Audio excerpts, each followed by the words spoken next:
Hello again, true crime fans. We've got another mysterious case to explore. The case of Polly Klaas.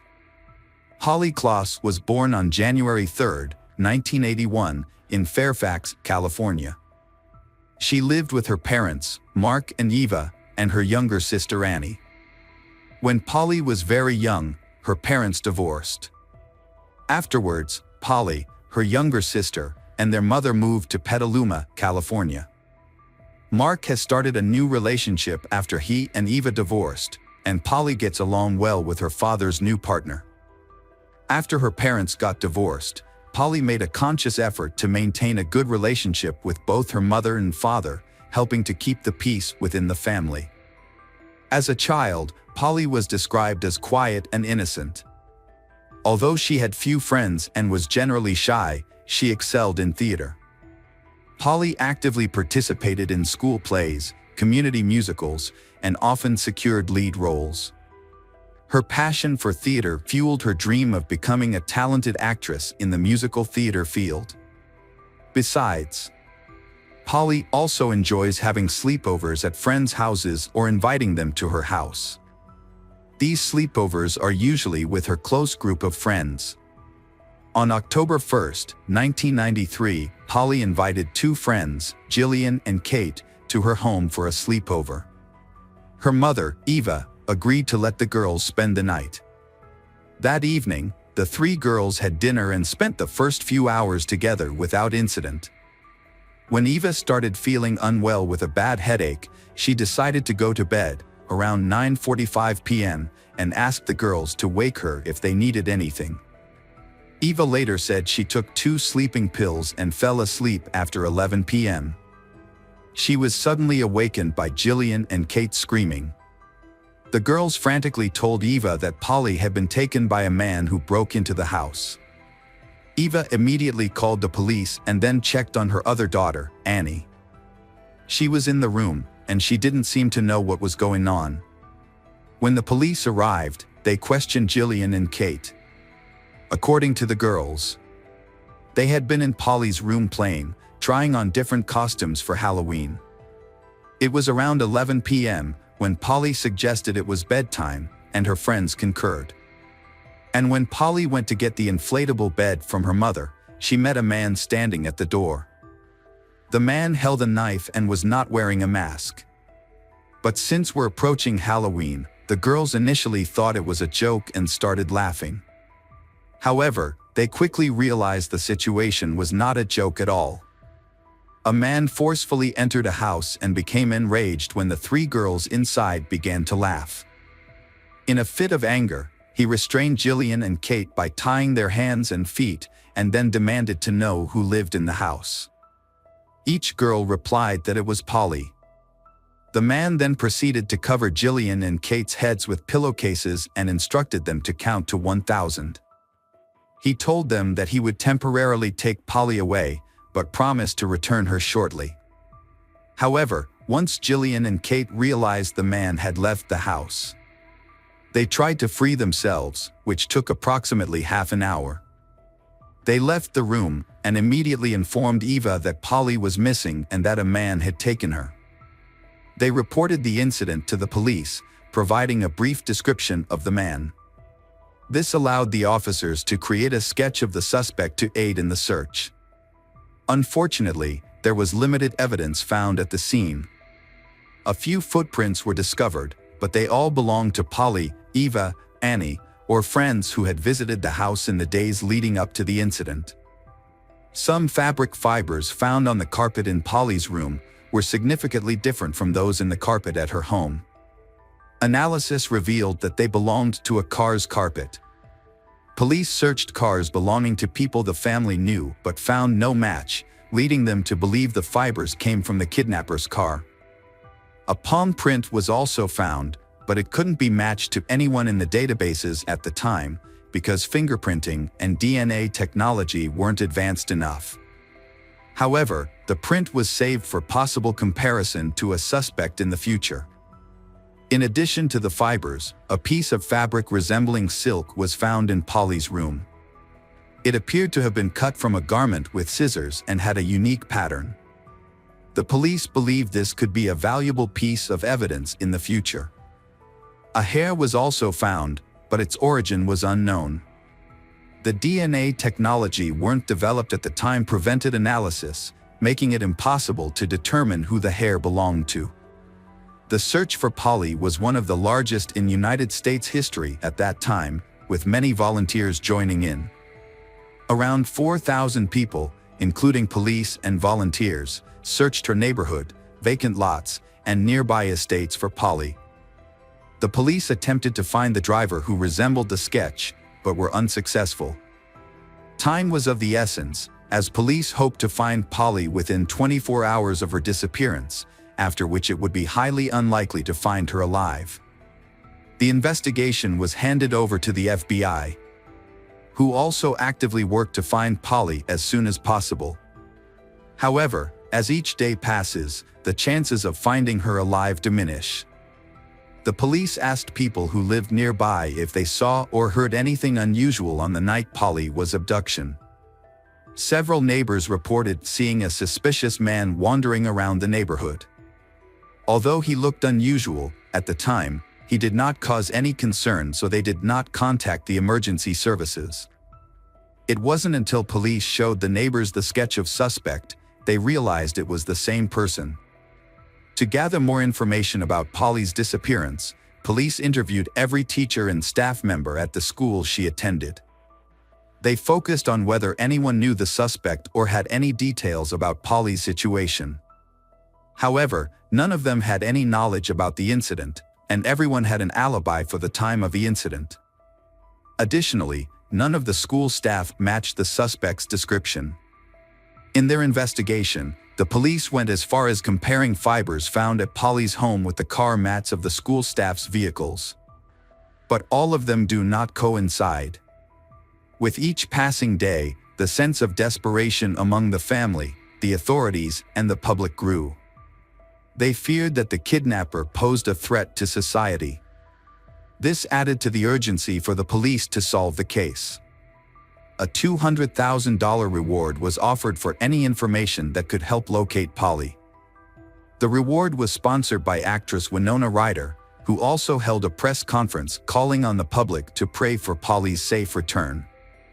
Also, Polly's case happened in 1993, a time when the internet was still in its early stages of development. Law enforcement agencies, including the police and the FBI, were not yet familiar with using the internet to disseminate information or search for missing persons.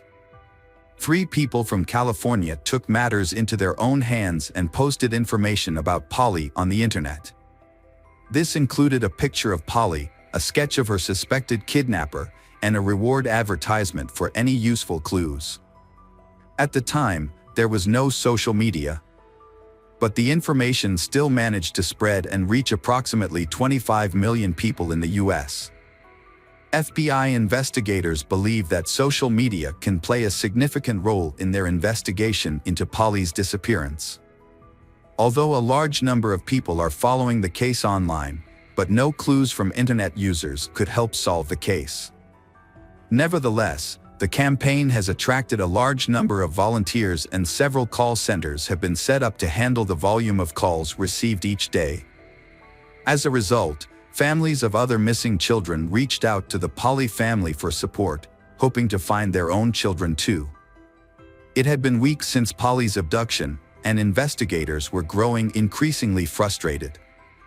They had no new leads and had yet to identify the kidnapper, making DNA comparisons impossible. Just when things seemed bleak, Polly's father, Mark, received a phone call from a girl claiming to be Polly.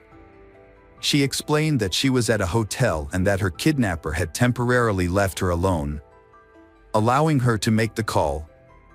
The girl then hung up, and Mark immediately informed the police. Unfortunately, the FBI did not have tools to trace the call at the time, so they had to wait for another call, in the hoping it would give them the opportunity to trace the kidnapper's location. A few hours later, the second call came. It was the same girl who had spoken to Mark earlier. The police were able to trace this call, but were surprised to find that it did not lead to a hotel, as the girl had claimed, but rather to a residential neighborhood. When officers arrived at the house from which the call was made, they discovered it was a prank call made by a teenage girl around the same age as Polly. The girl's voice was similar to Polly's, which was the reason behind the confusion. According to her, her friends had dared her to make the call. She wasn't arrested or taken to the police station, but her parents were asked to control her behavior and advise her against making such serious and false claims in the future. On November 28, 1993, about 2 months after Polly's disappearance, a woman contacted the police to report finding 3 suspicious items on her large plot of land. Upon further investigation by the police and FBI, they discovered 3 crucial pieces of evidence: a piece of silk identical to the one found in Polly's room, a pair of ballet ties that Eva reported missing on the night of Polly's disappearance, and duct tape. This led the police to speculate that Polly was likely in the area. The FBI uncovered more information that shed light on the case. On the day Polly went missing, the same woman had reported to the police that strangers had been frequently visiting her plot of land. The property didn't have a fence around it, despite signs indicating it was private. As a result, many strangers unknowingly trespassed on the land, with the owner often encountering intruders. However, one incident stood out, especially considering it occurred on the night Polly was abducted. On that evening, a man in a car drove onto the property, but his vehicle got stuck in the mud. The nanny, who looking after the homeowner's son, was the first to see the man but was too scared to approach him. The owner also chose not to approach the man due to a fierce look in his eyes, so they decided to call the police. When the officers arrived, they questioned the man, who claimed he was unaware he was on private property and promised to leave immediately. However, he asked for help pulling his car out of the mud. The police observed that the man was visibly nervous and sweating, appearing to be under the influence of a substance. But they were unable to administer a drug test and couldn't arrest him since he wasn't being violent. Finally, the policeman helped him get the car out of the mud, and the man drove away. The man's name was Richard Allen Davis, born in 1954 in San Francisco, California. Richard's childhood was marked by violence at the hands of his parents, particularly when he was 12 years old. This led to his parents' separation, and his mother completely disowned him, stating she wanted nothing to do with her son and leaving him in the care of his father.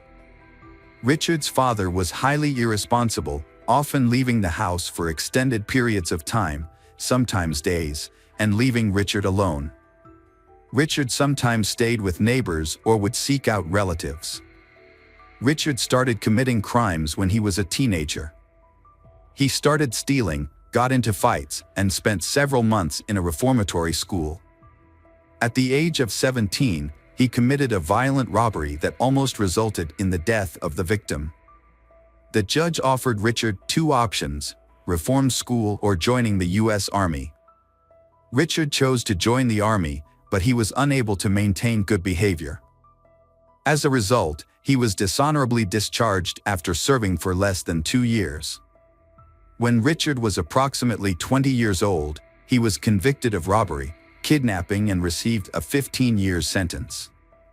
However, due to good behavior, he was paroled after serving just 1 year. During that time, Richard was haunted by another charge. Many of Richard's friends believed he had killed a 19-year-old woman named Marlene, despite the police determining she had left willingly. Marlene's close friends suspected Richard was the culprit responsible for her death the night they attended a party together. Nonetheless, these allegations remained unsubstantiated rumors at the time. Richard was in financial trouble, and as such, he did not have a permanent home, leaving it unknown where he actually lived. The police issued an internal warning to officers, advising them to exercise extreme caution when interacting with him. Fearing Richard might flee California or even the United States, the authorities chose not to share any information with the media. Richard was ultimately arrested on November 13, 1993. He was driving under the influence and was stopped by a police officer. A breathalyzer test was administered, which Richard failed. Richard matching the suspect's description in the Polly Klaas kidnapping case. The police carefully approached Richard and arrested him for violating his probation due to he had violated his alcohol level while driving. However, the real reason for the arrest was the kidnapping. At the police station, Richard's true identity was revealed, and he was informed that he was under arrest in connection with the Polly Klaas kidnapping case. During the interrogation, Richard initially denied the charges but ultimately confessed to the crime.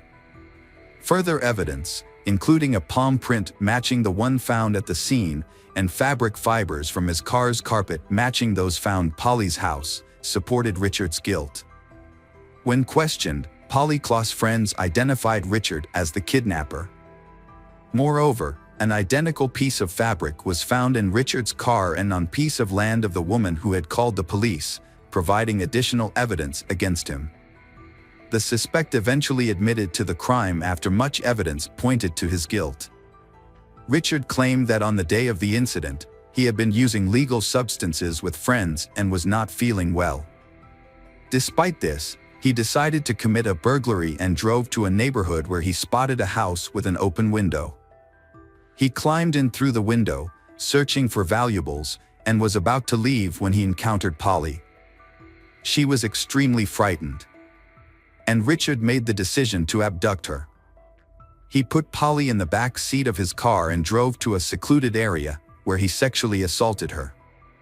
After this, he got back in the driver's seat and continued driving. Eventually, Richard's car got stuck in the mud on private property, where a woman and her babysitter saw him with Polly in the back seat. The police arrived to help him, pulling the car out of the mud. Tragically, after they assisted him, Richard drove away and strangled Polly to death. He later revealed to the police the location of her body and them to begin a search. On December 4, 1993, approximately 2 months after Polly Klaas's disappearance, her body was discovered in a grave by the side of a highway, which was dug by Richard. A forensic examination was conducted and confirmed that the cause of Polly's death was strangulation, which was consistent with Richard's previous statements. The estimated date of death was roughly consistent with the day she went missing. With this evidence, Richard went on trial for kidnapping, murder, and rape. During the trial, Richard was given the opportunity to say a few words. In his statement, he apologized to Polly's family but also made the shocking accusation that her father had been sexually abusing her. According to Richard, Polly told him that her father's actions towards her were something Richard should not have done to her. This accusation angered Polly's father to the point that he became violent and was restrained by several people in the courtroom to prevent him from attacking Richard. Everyone was shocked by Richard's words, mainly because he showed no remorse for his statement, and many suspected that Polly's father had abused her. Despite no evidence to prove it, Richard was found guilty of Polly Klaas kidnapping and murder on June 18, 1996, subsequently received a death sentence in August. He attempted to appeal but was unsuccessful. In 2006, Richard was found unresponsive in his cell after overdosing on pills, but was revived and returned to prison. Richard's lawyer made an unsuccessful attempt to appeal the conviction to the Supreme Court in 2009. The Supreme Court upheld Richard's death sentence, with his attorney indicating plans to file further appeals. These ongoing appeals have led to a prolonged stay on death row. It is anticipated that once the appeals process concludes, the execution will proceed. Hi there, investigators. It's time to uncover the truth behind another case. The case of Xavier Dupont de Ligons. Xavier Dupont de Ligons, born March 9, 1961. He is the eldest son of the French Count Bernard Hubert Dupont de Lignes and his wife, Geneviève. Xavier had a younger sister named Christine. Xavier's parents were very wealthy. Xavier's mother, Geneviève, claimed to have received messages from the divine, which she wrote down during her creative writing sessions. Her strange beliefs developed into teachings about the impending apocalypse, and she founded a religious sect called the Church of Philadelphia. The group consisted of members of the aristocracy, whom Genevieve believed would survive the apocalypse and participate in the renewal of the world. Despite his father's aristocratic title, Xavier had little interest in the French tradition. Instead, he was fascinated by luxury, high-end cars, and Xavier loved the United States. Xavier's lavish lifestyle was financed by his mother through substantial donations from members of the sect, who vowed to keep their activities secret. In 1974, Xavier met Emmanuel Teneur on the beautiful island of Bra. They formed a friendship based on mutual understanding and respect. It is said that at that time, Emmanuel confessed his feelings to Xavier, but despite his rejection, their close friendship remained unchanged.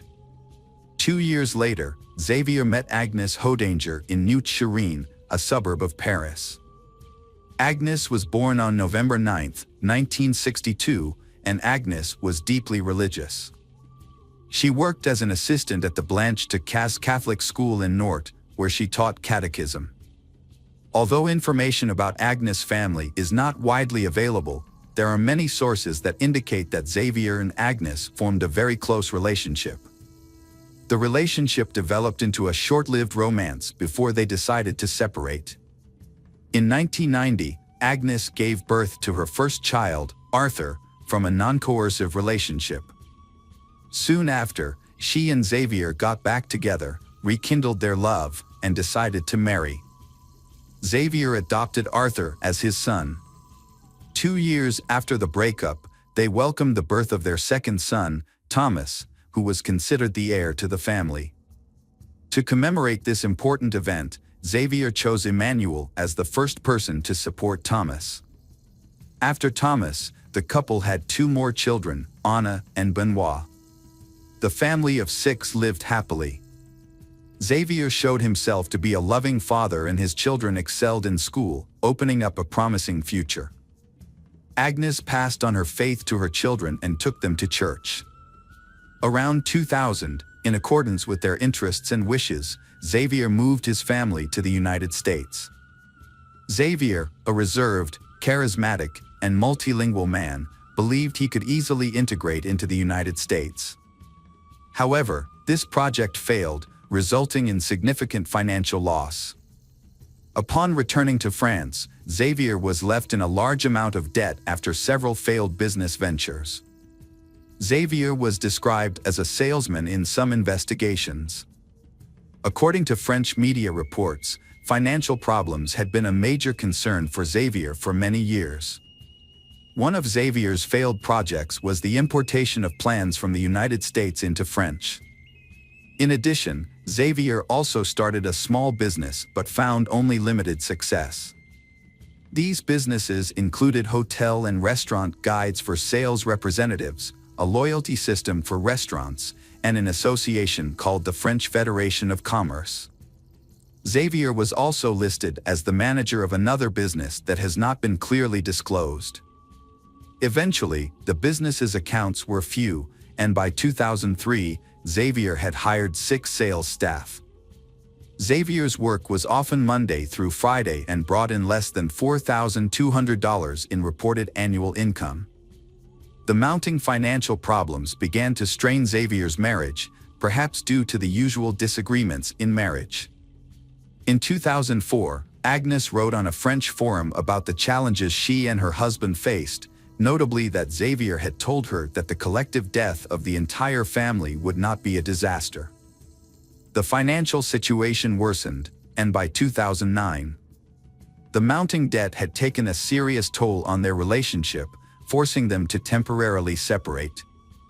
During this time, Xavier sent Agnes several letters blaming her for the family's difficulties and the debts they were facing. This emotional stress affected Agnes, causing her to lose her sense of direction and suffer from insomnia. During this difficult time, Xavier sought help from his friend Emmanuel, who came from a wealthy family and had inherited a fortune from his father. Emmanuel was always ready to help Xavier financially. Emmanuel not only lent Xavier money, but also financed his trips and co-signed the purchase of a house. With Emmanuel's help, the Xavier family lived in a small wooden house on the outskirts of Nantes in the late 2000s. However, after settling down, the neighbors found Agnes to be stubborn and not easily put up with her husband. But behind closed doors, Agnes faced personal problems. She felt Xavier was too slow and unloving, and sometimes even abusive towards Agnes. She was also frightened by the way Genevieve, her mother-in-law, controlled Xavier. She described Genevieve as a mentally ill mystic and was extremely fearful. On January 20, 2011, Xavier's father Bernard died. Xavier hoped that his father's death would result in an inheritance, which would help him solve his financial problems. However, Xavier was shocked. When he went through his father's possessions, he found nothing of significance. The remaining items included a few pieces of paper, a rifle, a name tagged, a ring, and some cash, which Xavier promptly took. A few hours after his father's death, Xavier withdrew cash using his father's card. On February 2nd, he obtained a gun license, and on March 12th, he purchased a silencer for his rifle. During this time, he practiced shooting a rifle in the garden, looking at a balloon on a support stand. Emmanuel visited and tried shooting, finding nothing unusual. Xavier explained that the silencer was to avoid disturbing the neighbors. On Friday, April 1st, Xavier and Emmanuel went to a shooting range together, where Xavier's rifle was the focus of attention. The next day, Emmanuel called Xavier 5 times and they talked for almost an hour. Sunday, April 3rd. That night, Xavier, Agnes, and their children watched a movie and had a nice dinner at a restaurant. Everyone in the family was there, except Thomas, who was studying at a Catholic school and living in a nearby dormitory. After the outing, the family returned home and were seen by neighbors. Some family members also exchanged text messages with friends and acquaintances. That night, Xavier used drugs to put his wife and children to sleep, then shot and buried them in the garden. He did the same thing with the family's Labrador. Xavier called Agnes's workplace and said she was sick. He then contacted Arthur's school and said Arthur had been in a motorbike accident. He then contacted Anne and Benoit's school and said they were sick. In the afternoon, Xavier sent a letter to the restaurant where Thomas worked, saying that Thomas would resign because his father had been transferred to Australia. However, Xavier still had to deal with Thomas. On Monday, April 4th, Xavier contacted Thomas and had dinner with him at a restaurant near Thomas's university dormitory. After the meal, Thomas returned to his room exhausted. The next day, Thomas received an urgent text message from his father, saying that Agnes had been in a bicycle accident and was in a coma at the hospital, prompting Thomas to go to Nantes immediately. At midnight, a friend of Thomas's received a text message from him, saying that he was at home watching a movie with his father. Thomas was probably dead by then. About an hour later, Xavier emailed Emmanuel, arranging to meet up soon. Emmanuel responded, reminding Xavier that he had the power of attorney and the keys on the boat. Xavier went in and out of his house and even left a note on the door asking for no more mail to be delivered. Xavier then withdrew cash from an ATM, which was captured on security cameras. He paid with credit cards at restaurants and stayed at hotels under his real name. As Xavier's perfect escape began, the neighbors began to notice worrying signs. The once open windows of the bungalow had been boarded up for days. The 4 children of the Xavier family were no longer seen playing outside. The dogs were no longer heard barking, and Agnes was nowhere to be seen. All disappeared without a trace. Concerned neighbors began investigating and contacted the police. When police arrived, they discovered a nearly empty refrigerator with only a few jars of jam left. In the kitchen, a mop still had food on it, and a ring was placed on the living room table. Guitars were on the sofa, but no one was home. Police found empty picture frames, and the closet was empty of clothes. In the midst of the mystery, on April 9th, a letter appeared, sent to Xavier's family and friends. The letter claimed that Xavier had been hired by the U.S. Drug Enforcement Administration and that the family had gone undercover as part of a witness protection program, explaining why they had suddenly disappeared and had not communicated. Suspicion and concern grew among neighbors who sensed something was amiss. Fearing for the family's lives, they urged the police to investigate further. As the case gained media attention, more details emerged. On April 15th, security cameras captured Xavier entering a small hotel near Cannes. He parked his car, picked up a bag, and disappeared into nearby woods. This was the last time he was seen. Police returned to the family home Xavier on April 21, 2011. There, they discovered a new plot of land under the terrace. When they dug, police found the bodies of Agnes and her 4 children. Each had been shot 2 to 3 times and were wrapped in bags, covered with religious symbols, and carefully buried in sacks of quicklime.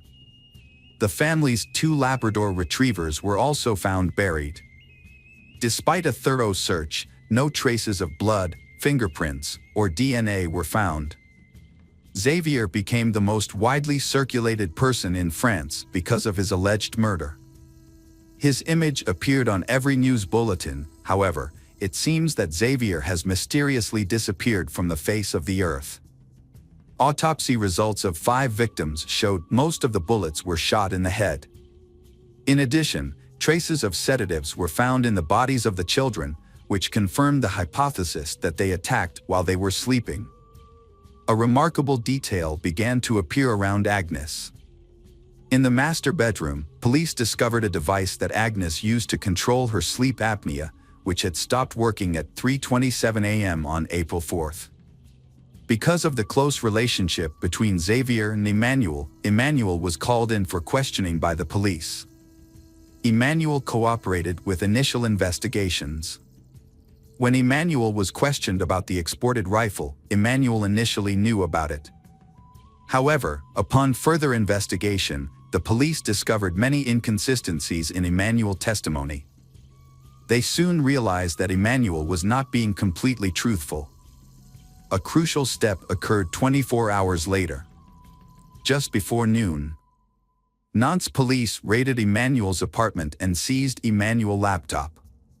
Emmanuel then revealed the real information about Xavier's export rifle. Xavier's mother Genevieve also attracted the attention of the police during their interviews. Genevieve was evasive and denied any knowledge of the Philadelphia church. The police investigation was fruitful. They discovered a copy of a complaint filed years ago by former members of the cult who fled in fear after Genevieve offered to have sex with all the men to conceive. This revelation about the cult, including the wealthy members who provided financial support, led the police to believe that this environment may have provided Xavier with material support. As a result, all former members of the Philadelphia church were questioned, and the police monitored the cult members, hoping to detect any indiscretions in conversations or emails. When the police examined the computer hard drive, they discovered many email exchanges between Emmanuel and Xavier. Some of the emails were particularly revealing about the relationship between the two. One email sent in the early morning of April 6 attracted special attention from the police. These accumulated details led investigators to the crime in which Emmanuel may have assisted Xavier in his escape. However, the police team's work has yielded results. They discovered a copy of a petition obtained years ago by former members of the sect. These people fled in fear after Christine offered to have sex with all the men to identify the chosen tie. The important revelation about this sect, including the wealthy members who provided the main financial support, has helped investigators better understand the work. They believe that this environment may have provided Xavier with the necessary support and substance. Therefore, All former members of the Philadelphia church were examined and followers of the sect were followed, hoping to find connections through conversations or emails. Despite efforts, no murder weapon was found. Xavier's cell phone records helped police track his movements in the country. Xavier's last known trace was recorded on April 15 from a security log. Based on the type of bag Xavier was carrying, police suspected that he may have been carrying a weapon. While everything suggested that Xavier might have committed suicide in the forest, the police conducted a thorough search of the dense forest, but without any results. This led to the hypothesis that Xavier might have sailed the boat to another country. Therefore, an international arrest warrant was issued on May 4. The Nantes police contacted the National Fisheries Monitoring Center to verify whether Emmanuel or Xavier owned a motorboat or a sailboat. The police did not find sufficient information, but Emmanuel was summoned to the Nantes police station for further questioning. When the police asked Emmanuel about the sailboat, Emmanuel claimed it was a coincidence. Emmanuel explained that Emmanuel had given Explorer permission to open his safe in case anything happened to Emmanuel, and that the key to the safe was hidden in a model sailboat in an apartment.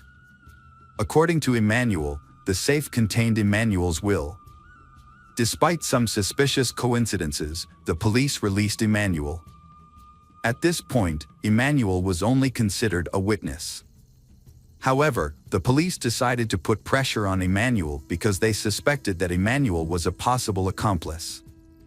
A key discovery was made when police examined all the checks paid to Xavier's company. A $4,200 check signed by Emmanuel, linked to a previously undisclosed bank account in Monaco. Police quickly requested account records, but due to Monaco's strict banking secrecy laws, they would only respond to requests from their own regulators. On September 28, 4 police officers returned to Emmanuel's home. After a long wait, Emmanuel showed up. Emmanuel's apartment was sparsely furnished, with empty liquor bottles scattered around, suggesting that Emmanuel lived a very isolated life. Emmanuel told the police that Emmanuel had not received any letters or phone calls from Xavier. In 2015, a journalist claimed to have received a letter from Xavier stating he was alive. However, after conducting handwriting, DNA, and fingerprint analyses, the letter did not provide any new information. A tip-off about a monk resembling Xavier led police to raid a monastery in Rab-Brun-sur-Aran on January 9, 2018. After a thorough 2-hour search, they concluded it was a case of mistaken identity. Then, on January 18, 2019, Emmanuel died of a heart attack. That same year, authorities arrested a man they believed to be Xavier at Glasgow Airport in Scotland, only to discover it was a case of mistaken identity. Speculation has it that Xavier may be hiding in South America, specifically Argentina, where Xavier can help him avoid being noticed. Despite the passing of the years, the Church of Philadelphia still exists, with members who have been part of the church for nearly 40 years, living in seclusion from the world. Since 2011, the case has been shrouded in rumors and speculation, causing it to stall. Ultimately, Xavier was never found.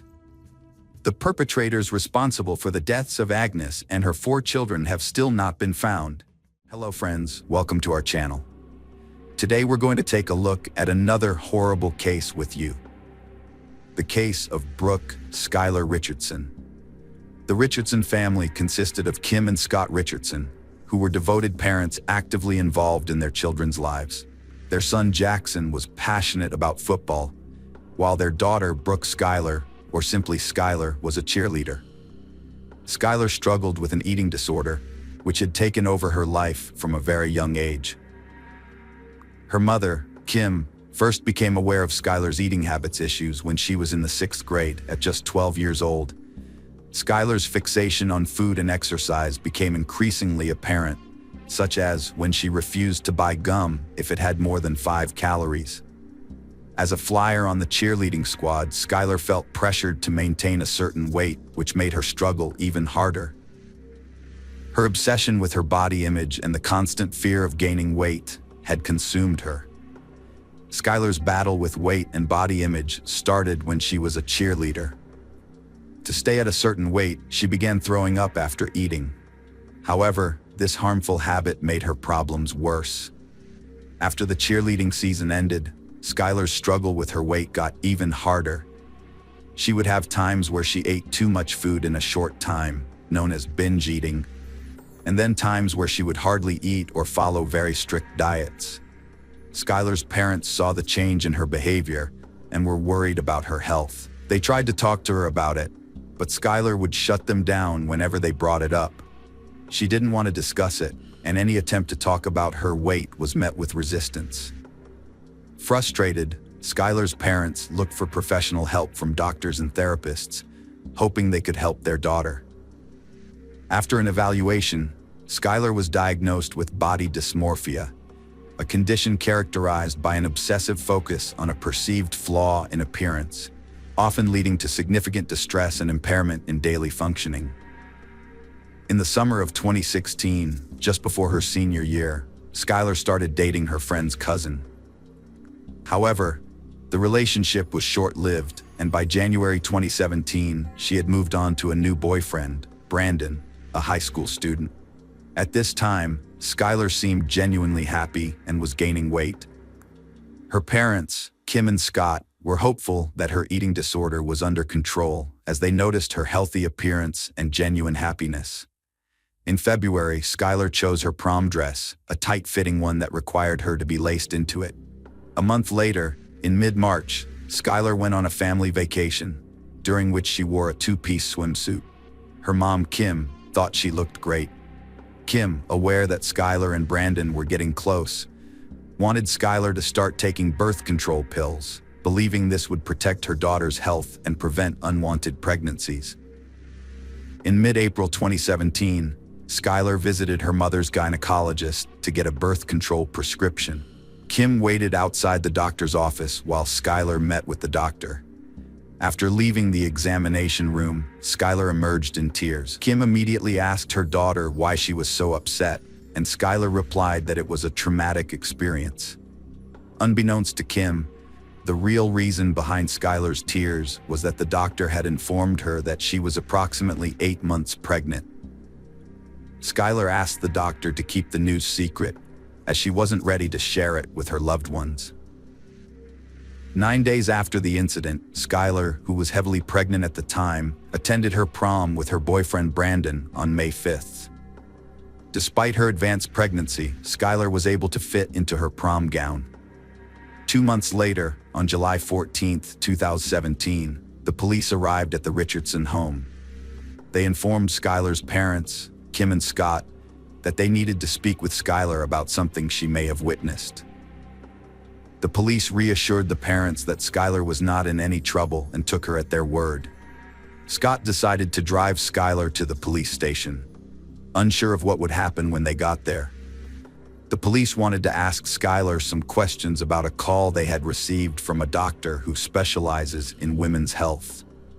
This doctor's office had reported that one of their patients, a young woman, had given birth to a baby and then buried the baby in her backyard. When they arrived at the police station, the police took Skylar into custody and put her in a room where they would ask her questions.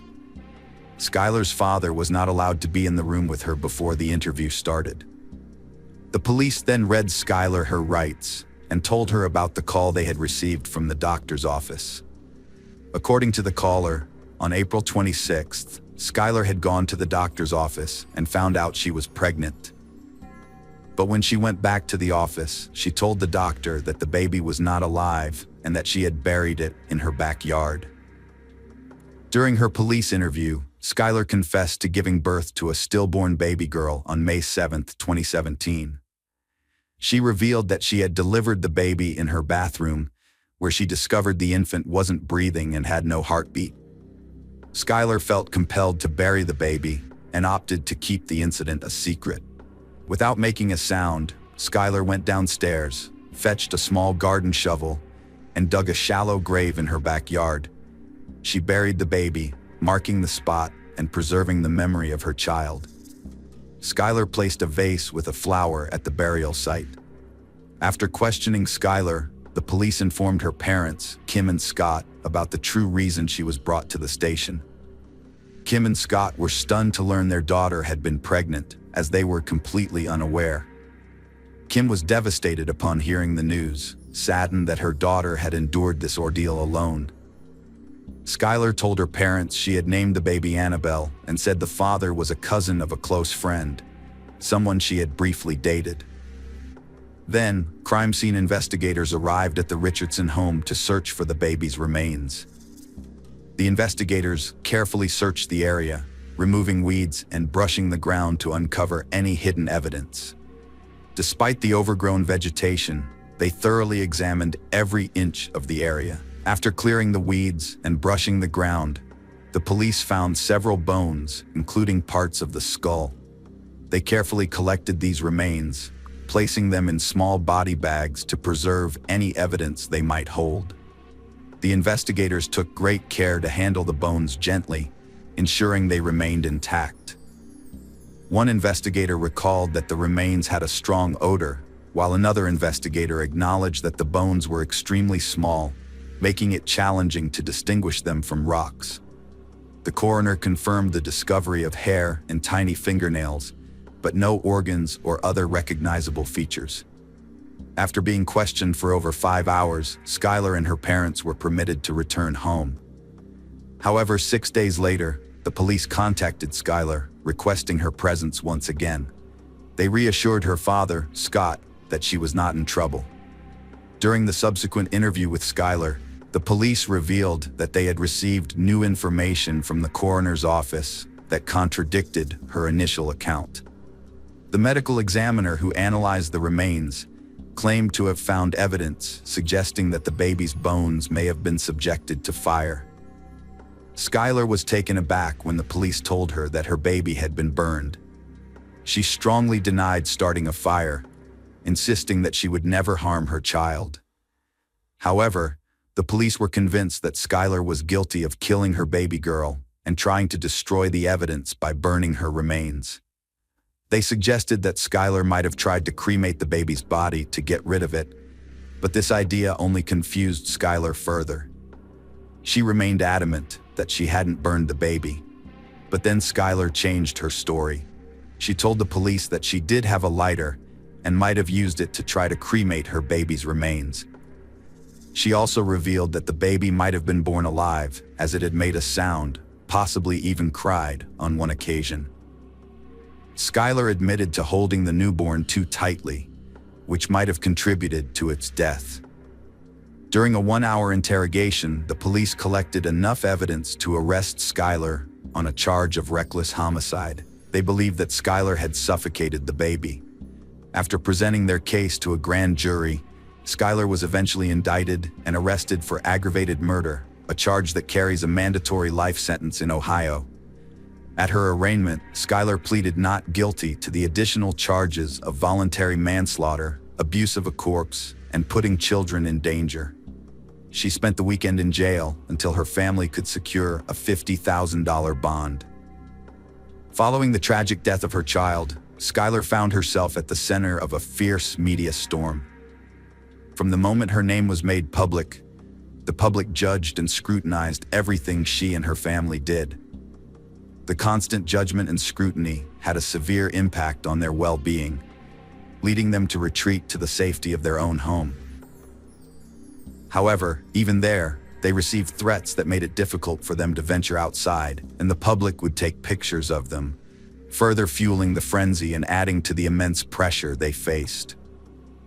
The public scrutiny became overwhelming, affecting every part of their lives. Although Skylar's defense attorneys thought she had given a false confession and the baby's death was an accident, the prosecution refused to change their approach. Despite new evidence that didn't support their first conclusion, they continued with their case. A key piece of evidence was the medical examiner's initial report, which said the remains were burned. However, after re-examining the evidence, the medical examiner withdrew this statement, saying there was no proof of burning. Even with this new information, the prosecution didn't change their approach. They focused on Skylar's admission that she had tried to cremate the remains, even though the evidence didn't support their theory of a burned body. This showed the state's determination to get a conviction, regardless of the evidence. Skylar's family endured immense stress and fear from public scrutiny and threats, making daily life unbearable. Her defense team worked tirelessly to prepare her case. Though they raised $50,000 for bail, Skylar's release came with an ankle monitor, keeping her mostly homebound and isolated. Over a period of 12 months, Skylar's life underwent a drastic change. She had to put her plans to attend the University of Cincinnati on hold while she waited for her trial, having been accused of murdering her baby. The charges against her were severe, and her defense team filed a motion to have the trial transferred to a different county. However, the request was denied, which meant Skylar had to face the trial in the original jurisdiction. Skylar felt overwhelmed by her situation, struggling to cope with the emotional toll of the allegations and feeling isolated. Her dogs became her main comfort, providing companionship as she awaited trial. Despite the challenges, her family stood by her, believing in her innocence and supporting her fight for freedom. In July 2019, the state made an unexpected offer to Skylar's defense attorney. The offer was that if Skylar pleaded guilty to the remaining charges, which had a 15-year sentence, the state would drop the charge of aggravated murder. Skylar's parents were torn about this decision and wondered if she should take the deal. After thinking it over carefully, Skylar decided to reject the plea deal. This decision scared her parents, who questioned whether she had made the right choice, but they knew it was her decision to make, not theirs. On September 3, 2019, Skylar stood trial for the murder of her newborn daughter. In their opening statements, the prosecution presented a text message Skylar had sent to her mother, in which she expressed happiness and mentioned that her belly had already returned to its normal size, just a few hours after giving birth. The prosecution argued that this message, along with others she sent to her mother and boyfriend within 24 hours of the baby's death, suggested that Skylar was relieved about the baby's death, and pointed to these texts as evidence that she was involved in the baby's death. The prosecution also alleged that Skylar had searched online for how to get rid of a baby, and that her mother, Kim, had warned her that her life would be over if she became pregnant, which had apparently frightened Skylar. According to the prosecutor, Skylar was determined to keep her pregnancy a secret, and when she could no longer conceal her daughter, she took her daughter's life. During the trial, the doctor who performed the autopsy on Skylar's baby testified. She concluded that the baby died from a violent homicide, but couldn't determine if the skull fractures occurred before or after death. Instead, she based her opinion on Skylar's statements during the police interrogation. Skylar's defense attorney questioned the doctor's findings, suggesting she may have been influenced by confirmation bias. The attorney argued that the doctor had already formed an opinion and wasn't likely to change it during cross-examination. The doctor acknowledged that she didn't examine the baby's remains under a dissecting microscope. The attorney asked if she had consulted an obstetrician, and she replied that she hadn't. The attorney also asked if she had looked at photos of the burial site or Skylar's backyard, and again, the doctor said she hadn't. A fetal medicine specialist, another doctor, testified in the afternoon session of Skylar's trial, primarily under questioning by the prosecution. The doctor questioned the claim that Skylar's baby was stillborn, pointing out that there was only one screening and that measurements of fundal height during the third trimester of pregnancy have a 60% margin of error. The doctor also noted that Skylar had reported feeling her baby move, which is not possible for a deceased baby. Furthermore, the doctor expressed skepticism about a report filed by a doctor for the defense, which suggested that Skylar's baby likely had growth issues. During cross-examination by Skylar's attorney, the doctor was asked if he was being paid by the prosecution. He explained that he received $5,000 per day, which is the cost to his practice when a doctor is absent. In the courtroom, the prosecution presented their case against Skylar, revealing shocking and heart-wrenching evidence. The most impactful pieces of evidence were the pictures of the deceased baby's remains displayed on the television screen. Skylar's reactions during the trial, when the pictures of her baby's remains appeared on the screen, showed the lasting impact these images had on her. Initially, Skylar stared straight ahead, avoiding eye contact with the photos, seemingly unable to bear the sight. This stoic demeanor was in contrast to her behavior the previous day, when she visibly trembled as the judge sat down before jury selection. Skylar's defense team presented their case, arguing that her life was far from perfect, even before the murder accusation. They claimed that the prosecution's evidence consisted of half-truths and that some texts presented in court were taken out of context. The defense team argued that Skylar's frequent use of informal texting language did not necessarily mean she committed the crime of murdering her daughter. They highlighted Skylar's mental health struggles, specifically her long-standing battle with an eating disorder that began when she was 12. The team presented evidence that Skylar regularly saw a psychologist and nutritionist to manage her condition, and showed the jury photos of Skylar at different weights and appearances, including when she was extremely thin and when she appeared slightly heavier.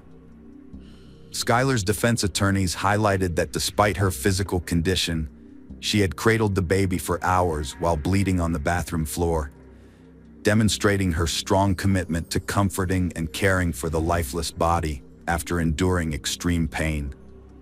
The attorneys told the court that Skylar had planned to inform her family about her pregnancy, but unfortunately, she never got the chance, according to her doctor. Skylar was told she would give birth within 8 to 10 weeks, so she assumed she would have enough time to attend the prom and graduate from high school before discussing the situation with her mother, whom she knew would be unsupportive. During the defense, an obstetrician testified that the baby was stillborn. He argued that since Scott didn't admit to cutting the umbilical cord, it's possible it detached before or during birth. The doctor also pointed out that Skylar's description of the baby's pale appearance was notable, as newborns are usually a purplish color, indicating they're healthy.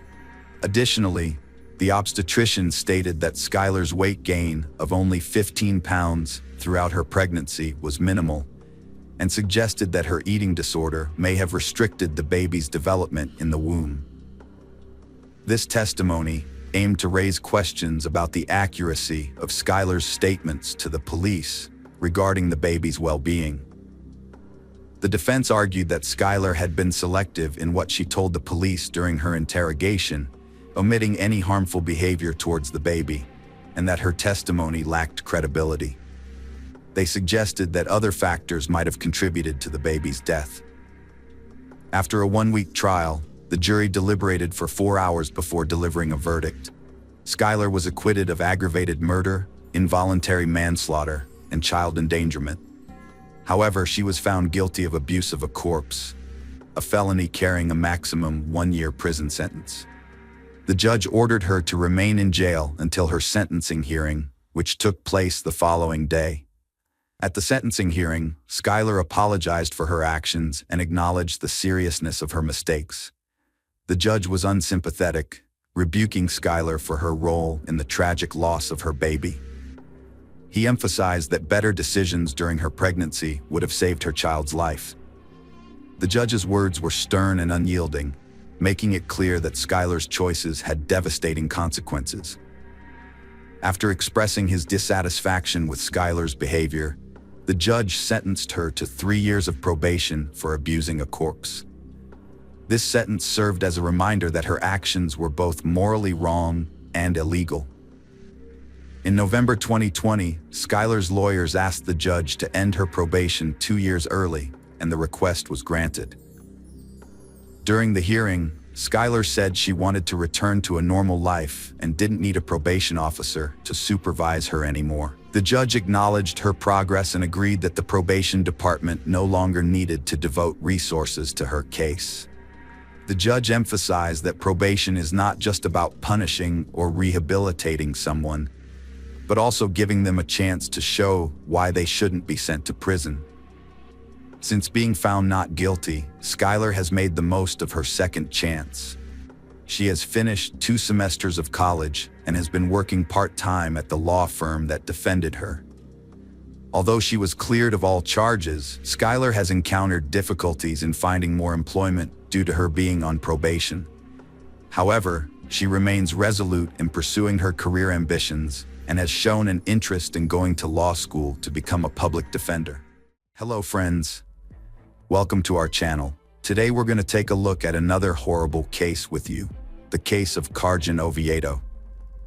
Rolando Angel Aquino was a charismatic individual who naturally drew people's attention. One day he caught the captivating gaze of Carjan Oviedo, a woman with a fiery passion for life and an infectious energy. They instantly connected, sharing similar interests and dreams, as well as a strong determination and entrepreneurial drive. This chance encounter led to a beautiful relationship that brought them true happiness. In 2016, the couple took the next step, moving in together and launching their own business, a warehouse, in their home. Carjan's keen eye for detail shone as she created a welcoming sign on one of the windows for customer service, alongside lists of items for sale. This was their pride and joy, a small but thriving venture. The people of Mañata watched this happy and driven couple with admiration and curiosity, wondering who they were and how they achieved so much. While many knew Carjan from her childhood, Rolando remained an enigma, with his past in Bolivia remaining a mystery to all.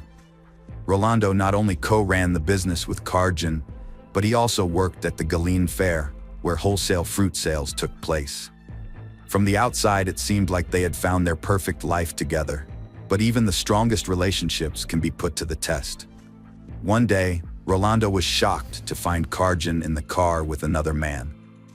His initial reaction was anger, and in that moment, he almost destroyed the car's interior. Their picture-perfect relationship crumbled in a matter of minutes. However, Rolando decided to forgive and continue their relationship, choosing to move forward with the one he loved. To outsiders, they still appeared to be the ideal couple, capable of overcoming any obstacle together. Rolando Angel Aquino, born in 1987 in Bolivia, is an enigmatic figure. The exact date of his arrival in Argentina remains unknown, like many other aspects of his life. As the eldest of 7 children, Rolando learned the importance of family bonds and hard work from a young age. He dreamed of a happy family filled with joy and laughter. In his youth, he met Carolina Chavez, with whom he had a son. Despite their difficulties, the couple remained on good terms. Later in life, Rolando had a second son, Elias, with Soledad Guardio. Although his relationships with Soledad didn't work out, Rolando remained a devoted and caring father to his children. He maintained a warm relationship with the mothers of his children and stayed in touch with them. Rolando was a physically fit man who prioritized his health from a young age. He played sports and soccer for the local team to stay active. His colleagues and loved ones described him as kind, hardworking, and sociable. Although he got along well with his neighbors, Rolando had a unique charm when it came to socializing. Carjan was born on March 30, 1990, and grew up in Monado, where she and Rolando later set up their warehouse. The locals knew her as an outgoing and open-minded woman.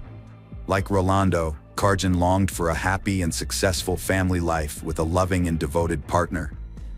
However, it took her some time to find the right person to build her happiness with.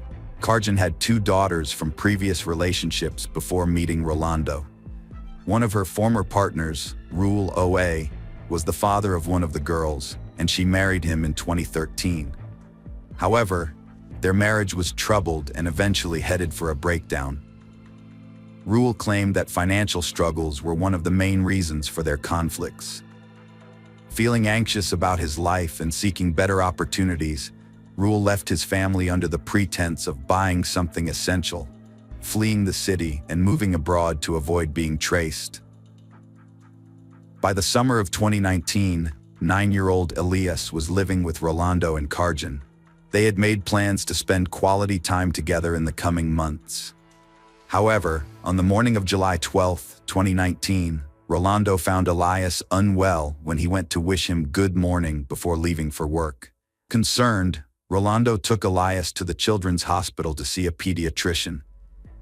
After an examination, the doctors determined that Elias's condition was critical, and he was rushed to the intensive care unit.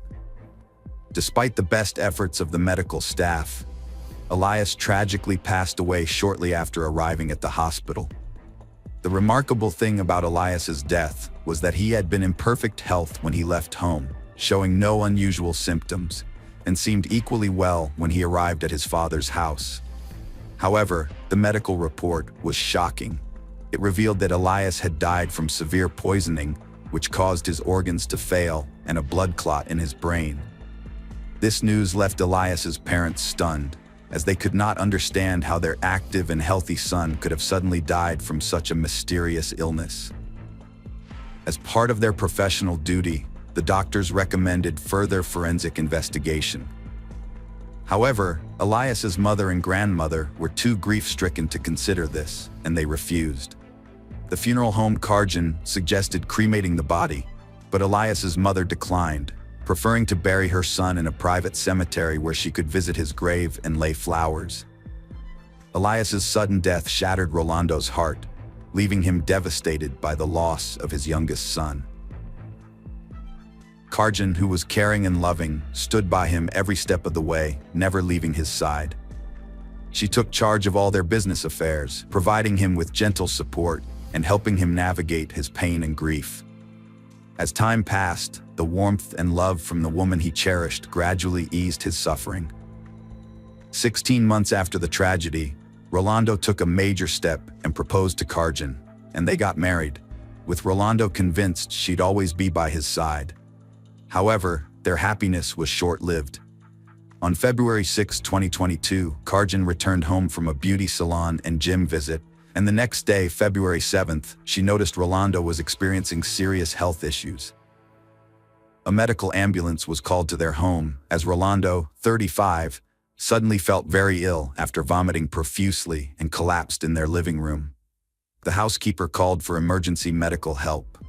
At the Santa Maria clinic, doctors allowed Karjan to see her husband, but his condition was critical. Despite the medical staff's efforts, Rolando passed away on February 9th. The cause of death was severe poisoning, which raised questions among the medical staff, given Rolando was a healthy and active sportsman. Rolando's wife, Karjan, revealed that he was taking medication to treat dark skin spots. However, this information raised red flags among specialists. Upon further investigation, tests disclosed an abnormal amount of calcium oxalate crystals in Rolando's system, a telling sign of ethylene glycol poisoning, a key ingredient in car antifreeze. The sudden and mysterious death of Rolando sparked a high-priority investigation by the authorities. The prosecutor's office launched a thorough inquiry into the neighborhood where the Aquino couple resided. Neighbors became crucial witnesses, reporting that Karjan had frequently administered her husband unknown medication. They knew she used these drugs to attend a party without her husband. Nevertheless, neighbors also expressed concerns about Rolando's son, leading investigators to consider the possibility that Karjan intended to sedate her husband temporarily rather than kill him. The Technology Crimes Unit officers' findings completely dismissed the idea that Rolando's death was accidental. They requested forensic examinations and questioned Karjan, Rolando's wife, thoroughly. However, during the interrogation, Karjan's responses were contradictory. The officers asked her to identify the substance she had given her husband before he died, and she claimed it was a skin blemish remedy that she had administered through an IV. When they asked her to produce a vial of the solution, Karjan said the housekeeper, Claudia Cortez, had already thrown it away. But when the officers interviewed Claudia, she denied Karjan's statement about the discarded vial.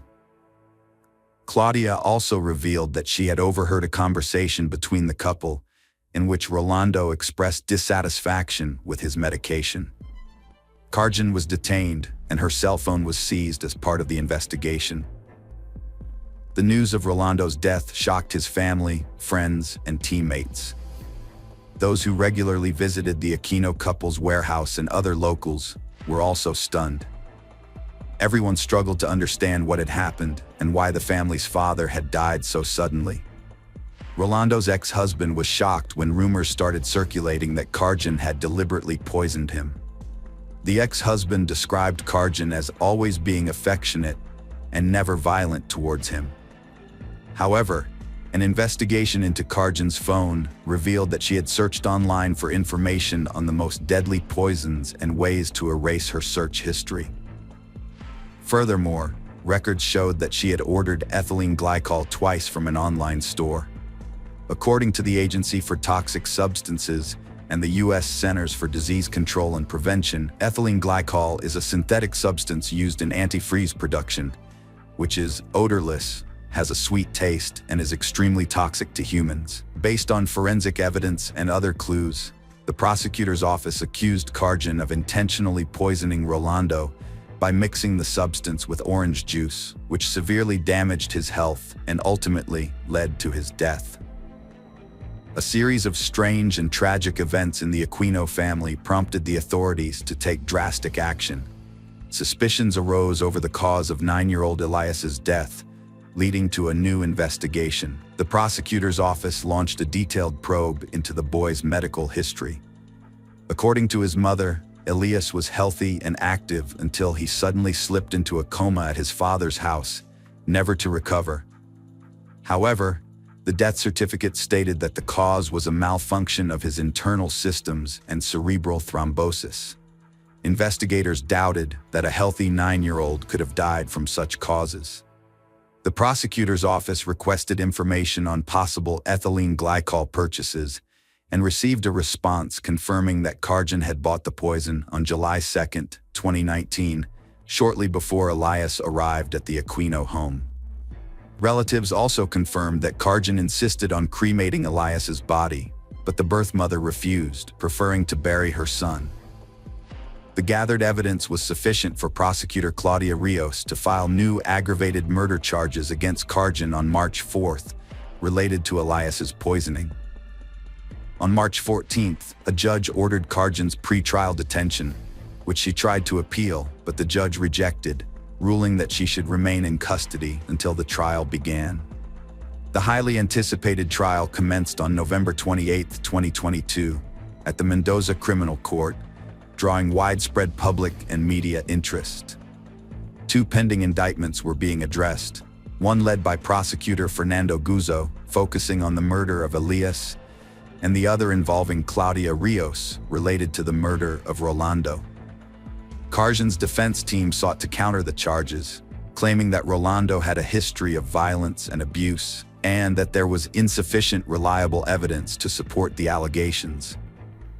They emphasized that Karjan lacked a motive for the murders, pointing out that she was the sole owner of the house, cars, and business. The defense also argued that the charges against Karjan were unfounded and suggested that her partner might have purchased antifreeze by hacking into her account. Additionally, Karjan claimed to have an alibi for February 6th, the day her husband was poisoned, as she was not at home when he began experiencing health problems.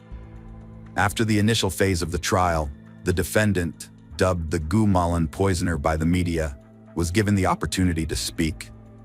Emotionally, Karjan denied committing the heinous crime, stating that it was extremely distressing for her to be accused of something she did not do, especially considering she was a mother to 2 young daughters. The court hearing continued, with a focus on witness testimony that brought new aspects of the case to light. The prosecution questioned Karjan, targeting key points. Specifically, they asked her if she had suggested cremating her son Rolando. Karjan responded firmly that the decision wasn't hers to make, and she never made such a suggestion. Next, the prosecution called relatives of the deceased to testify, providing more details about what happened. Soledad Elias's mother took the stand, telling the court that after her son's death, Rolando told her that Karjan had suggested cremating Elias's body so that both families could keep the boy's ashes. However, Soledad rejected the idea. She also shared her memories of meeting Rolando at the cemetery, where he mentioned Karjan's jealousy. According to her, Karjan and Rolando's relationship was troubled to the point where they even slept in separate beds. Carolina, the mother of Rolando's first child, was another witness. She stated that her ex-husband Rolando and Karjan slept in separate rooms, although she had never interacted with Karjan before the incident. However, on the morning of February 8th, Karjan called Carolina to inform her that Rolando was ill and hospitalized. Karjan claimed that Rolando had probably taken some medication and was feeling unwell, and asked Carolina to help her unlock Rolando's cell phone, suspecting that he was seeing another woman. Carolina was shocked to hear about Rolando's condition, as they had met just a few days prior and he seemed fine. When she arrived at the hospital, Karjan was already there, talking to the doctors. Carolina was not allowed to enter, so she waited outside. As she was leaving, Karjan told her that everyone else had left, which made Carolina suspicious. She demanded an explanation from the doctors, who told her that Rolando had lost consciousness and was not responding to treatment. Carolina then complained to the hospital secretary and later spoke to Karjan, who claimed that Rolando had taken medication for skin blemishes, which caused an allergic reaction. According to Karjan, the medication bottle was no longer available because the housekeeper had thrown it away. The accumulation of these details only served to deepen the mystery surrounding this complex case. As the trial progressed, medical professionals and experts took the stand to present crucial forensic evidence, as well as the findings of a comprehensive psychological examination. This new evidence shed light on previously overlooked details that had gone unnoticed until then. Dr. Ivana Marinelli, a pediatrician at the hospital, recalled Elias's hospitalization in July 2019. At the time, Elias was rushed to the hospital with severe breathing problems and required immediate intubation. A CT scan revealed a severe blood clot in his brain. Elias received intensive care, and Dr. Marinelli confirmed that his symptoms matched those of ethylene glycol poisoning. These symptoms included impaired consciousness, restlessness, and eventually a coma, accompanied by a blood clotting disorder. Despite the medical team's best efforts, Elias's condition deteriorated, and at 5 p.m. on July 12th, he suffered cardiac and respiratory arrest. Medical personnel, including his father, attempted to resuscitate Elias for 50 minutes, but unfortunately, all efforts were in vain, and he was pronounced dead at 6 p.m. The jury reviewed the results of Karjan's psychological evaluation, which was conducted at the request of the prosecution. The experts' findings indicated that Karjan was dishonest and hid the truth, projecting an image of decency while actually being cold and cruel. Notably, a psychological examination was conducted shortly after her husband's death, but it revealed no emotional impact from the loss, raising questions about her sincerity and reinforcing her portrayal as a self-centered woman. The examiners also detected signs of hidden hostility and impulsive behaviors in Karjan. The prosecutor questioned Karjan's claim of being a victim of gender-based violence, as she had described in her testimony. This information collectively painted a detailed psychological portrait of the defendant. After weeks of tense anticipation and continuous court proceedings, the trial finally reached its conclusion. The packed courtroom was filled with people, their eyes fixed anxiously on the jury and the judge, awaiting the verdict that would bring justice to this complex and tragic case. The prosecutor asked the jury to convict Karjan, emphasizing that the evidence pointed to her as the mastermind and perpetrator of both murders. She bought ethylene glycol, got rid of the packaging, and made it look like regular juice. As a result, her loved ones suffered and died without her assistance. The prosecution and the plaintiff urged the jury to deliver a unanimous guilty verdict, insisting it was the only way to achieve justice. They wanted Karjan to be convicted of murder with evidence of extreme cruelty. In contrast, the defense argued that there wasn't enough evidence to prove their client's guilt beyond a reasonable doubt. They claimed that a person's character, good or bad, doesn't necessarily determine their involvement in a crime, and that for their client, the deaths of Rolando and his son were a devastating tragedy. Despite the defense's arguments, Karjan joined the notorious ranks of Argentine criminals who poisoned their victims. After a lengthy silence and a tense wait for the verdict, the jury delivered their decision.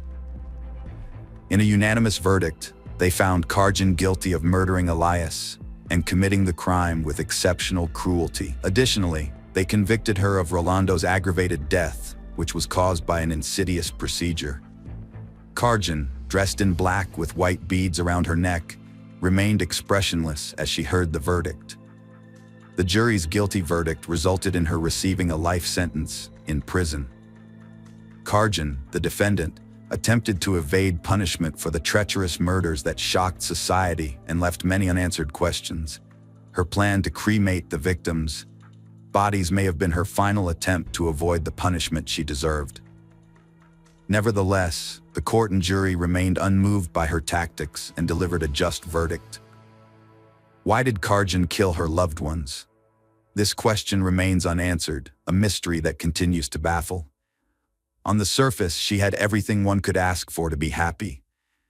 Yet perhaps the root of her motive lay hidden in the recesses of her own soul, driven by jealousy, self-interest, or an inflated sense of pride. Despite the heinous nature of her crime, Karjan refused to acknowledge her guilt, leaving the true motives behind this dark act unclear.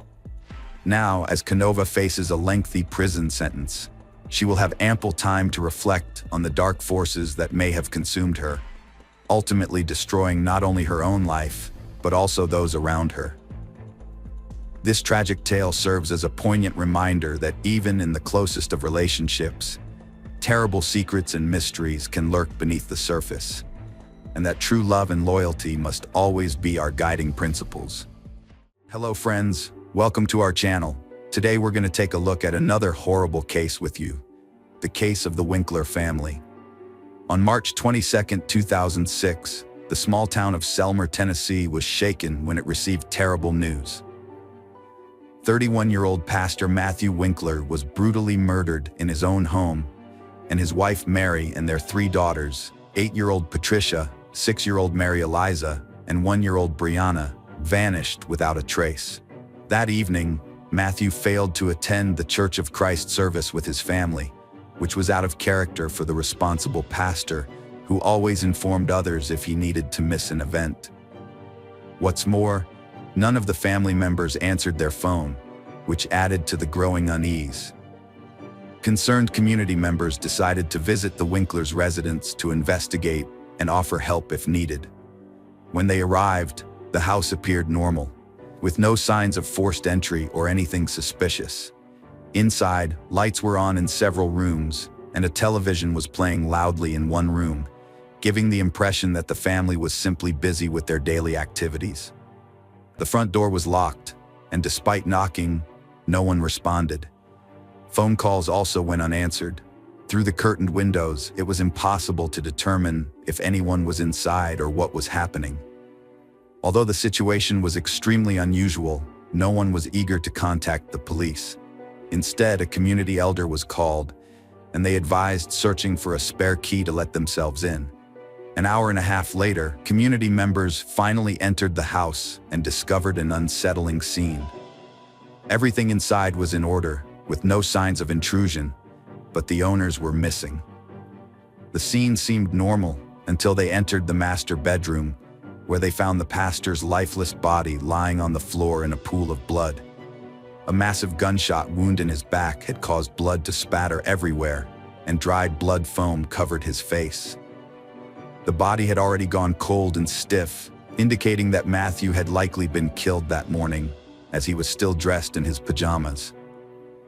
The police conducted a forensic examination of the body and determined that the pastor was killed by a single shot to the back from a large caliber weapon. He died shortly after being wounded, due to massive blood loss and was unable to call for help. It was impossible to establish whether any strangers were in the house at the time of the murder, as the people who arrived before the police had destroyed all evidence. The crime scene was unusual, and those who could provide information about what happened had disappeared. The fate of the pastor's wife and daughters remained unknown. The police suspected that they might have been kidnapped or also killed. In addition, the family minivan, a Winkler, was missing from the garage. A massive search was launched, and the state issued a yellow alert, which meant that children were missing. All citizens were asked to be vigilant and assist in the search. Matthew Brian Winkler was born on November 21, 1974, in Henderson, Tennessee, a picturesque country town. As the youngest of 3 sons, he grew up with his brothers James and Daniel in a conservative Christian family. Their parents, Dan and Diane Winkler, were very religious and raised their sons in a strict and obedient environment. Notably, Matthew followed in the footsteps of his ancestors, becoming a minister in the 5th generation. His father, great-uncle Michael, grandfather Wendell, great-grandfather Merlin Winkler, and great-great-grandfather Merlin Paul Winkler Sr. were all preachers of the gospel at some point. His father, who ran the local preachers' school, was a respected and influential figure in their hometown. The Winkler brothers attended Sunday school and actively participated in church activities during their younger years. In high school, Matthew showed a serious interest in soccer, and everyone who saw him play noted his talent, predicting he could become an outstanding athlete of world renown. However, he later decided to sacrifice a promising sports career in favor of Bible study and church ministry. After completing school, Matthew's family lived in Austin, a small city in Texas. Although he was a creative person with a strong charisma, he did not have any exceptional academic achievements to his credit. After graduating from high school, he enrolled in Freed-Hardeman College and completed his studies successfully. While pursuing his college education, Matthew also started his ministerial career under his father's guidance. He served as the youth minister at the Central Church of Christ in McMinnville. Later, he was appointed to the preaching position at the 4th Street Church of Christ in Selmer, Tennessee. Mary Carol Winkler was born in 1973 in Tennessee to a deeply religious family. Her sister Patricia, born premature, suffered from cerebral palsy, epilepsy, and mental retardation. Despite her condition, Mary was very close to Patricia, caring for her with kindness. Tragedy struck in 1987 when Patricia died in a bathtub after an epileptic seizure. Mary was devastated, blaming herself for not being there to prevent it. Teachers were concerned about Mary's well-being due to her deplorable state, so they sent her to see the school psychologist, who provided her with help. However, when her father found out, he caused a scene and prohibited his daughter from continuing the sessions, insisting that family issues should only be discussed within the family. In reality, Mary never received genuine emotional support from her parents. As a result, Mary grew up to be modest and extremely shy, always trying to avoid conflicts. After the tragic death of her little sister, Mary became withdrawn. Because her father refused to let her seek professional help, the unresolved trauma accumulated over the years, ultimately leading to severe psychological problems. Following Patricia's death, Mary's parents decided to adopt Charlotte, a young girl from a troubled and large family. Soon, they were also granted custody of Charlotte's 2 brothers and sister, and the siblings were reunited in their new home. Mary, once again, took on the role of the older sister, caring for the younger children and assisting her mother. Matthew and Mary Winkler met shortly after Matthew's high school graduation. Despite his popularity among girls, due to his athletic build and handsome features, Matthew's strict religious upbringing kept him from getting too caught up in romantic entanglements. They quickly developed a strong connection, which soon blossomed into a deep love for each other. This was the first intense emotional experience for both of them, and after a few months, they introduced each other to their parents. With their parents' blessing, they began making wedding plans. They tied the knot in April 1994. When their first child, Patricia, was born, Matthew was still in college and had to take a temporary break from his studies. He got a job at a construction site, but didn't last long due to his inability to cope with the physical demands. During this period, Matthew's volatile personality began to emerge. He would often get irritable and angry over small things, and sometimes struggled to control his temper. However, Mary chose not to complain or share their family issues with others. As a meek and obedient young woman, raised in a patriarchal environment, she followed her husband's lead in every aspect. At first, Mary's family lived close to her parents' house, allowing her to visit them often. However, Mrs. Freeman, Mary's mother, was soon diagnosed with cancer, which progressed rapidly and took her life within a few months. This was another devastating blow for Mary, who was left to care for her younger siblings. To make matters worse, Mary was pregnant again at the time. Shortly after giving birth to her second daughter, the family relocated to a new city, where they purchased a small house of their own. After the move, Mary became fully devoted to caring for her newborn, and as a result, her relationships with her father and younger siblings began to deteriorate as they required constant attention. Furthermore, Mary struggled with severe postpartum depression. Everyone familiar with the Winkler family noticed Mary's peculiarities. She was introverted and even socially anxious, avoiding interaction with others. Forming new connections, let alone friendships, was a struggle for her. Her mood would shift frequently, and she was prone to melancholy, with even the smallest thing capable of moving her to tears. As Matthew's pastor career advanced, Mary became increasingly withdrawn.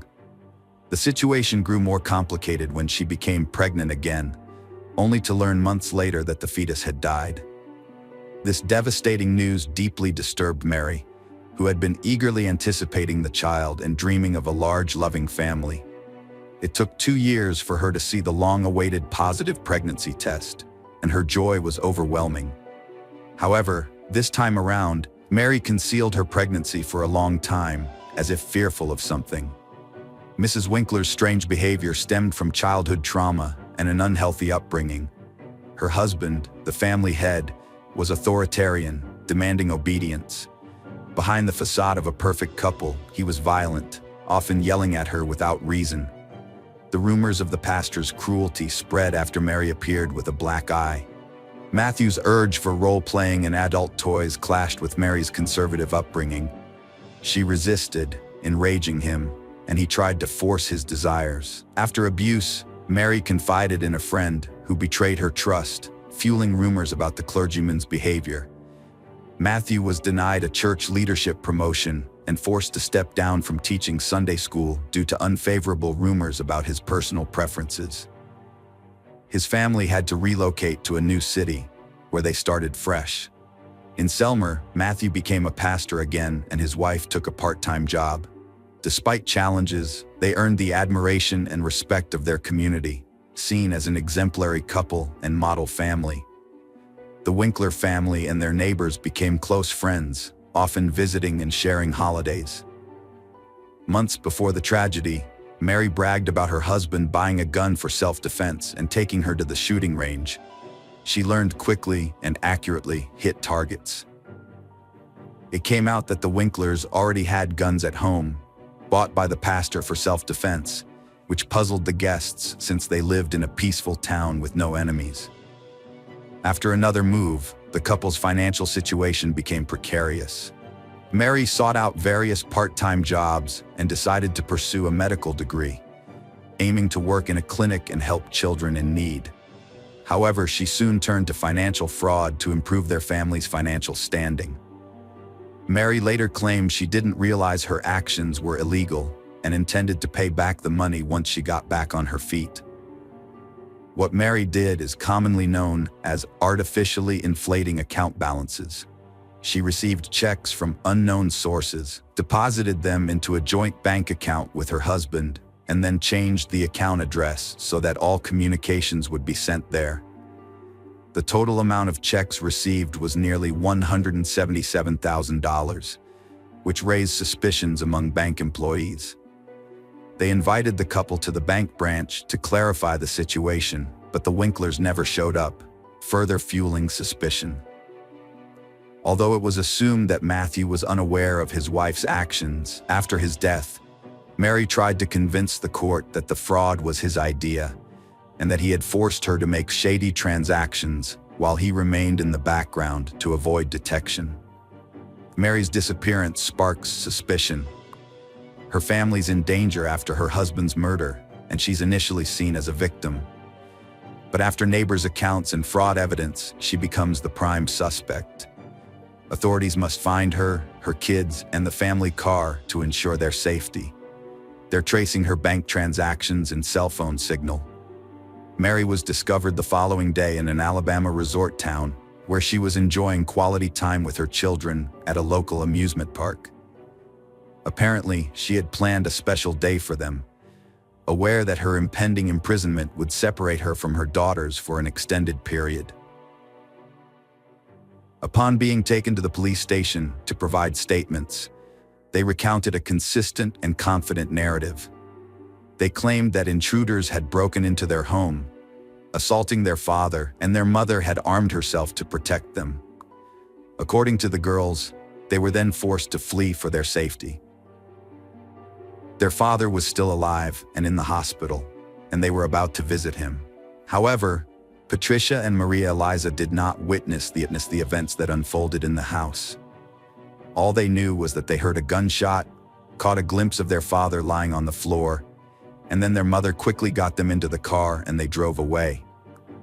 Mary soon began to confess, but claimed she couldn't recall the exact sequence of events due to a temporary memory lapse. According to her, her husband had been abusing her for years, humiliating her and pressuring her into intimate acts that went against her wishes. Mary maintained that it was he who had initiated the financial fraud she had committed. Matthew was known for demanding absolute obedience, had a short temper, and had a history of physical violence, as confirmed by his secretary at his previous job. The woman had frequently witnessed the pastor belittle his wife, who would carefully bring him lunch to church, only to be met with dissatisfaction.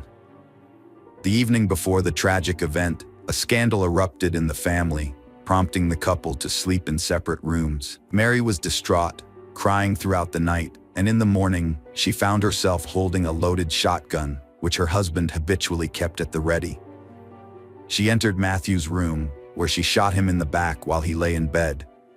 Matthew collapsed to the floor, bloodied foam emanating from his mouth and nose. According to Mary, as her husband lay dying, he whispered, "Why?" To which she responded, "I'm sorry, I'm so sorry." Mary then gathered her daughters and fled the house, leaving her husband, who, as experts later determined, tried to reach for the phone to call for help, but lacked the strength to do so. The murder weapon was later discovered in the trunk of the car in which Mary escaped with the children. However, at the trial, Mary was unable to explain why she had taken the gun with her. The role-playing costumes found in their home were presented as evidence of the pastor's emotional abuse and humiliation of his wife.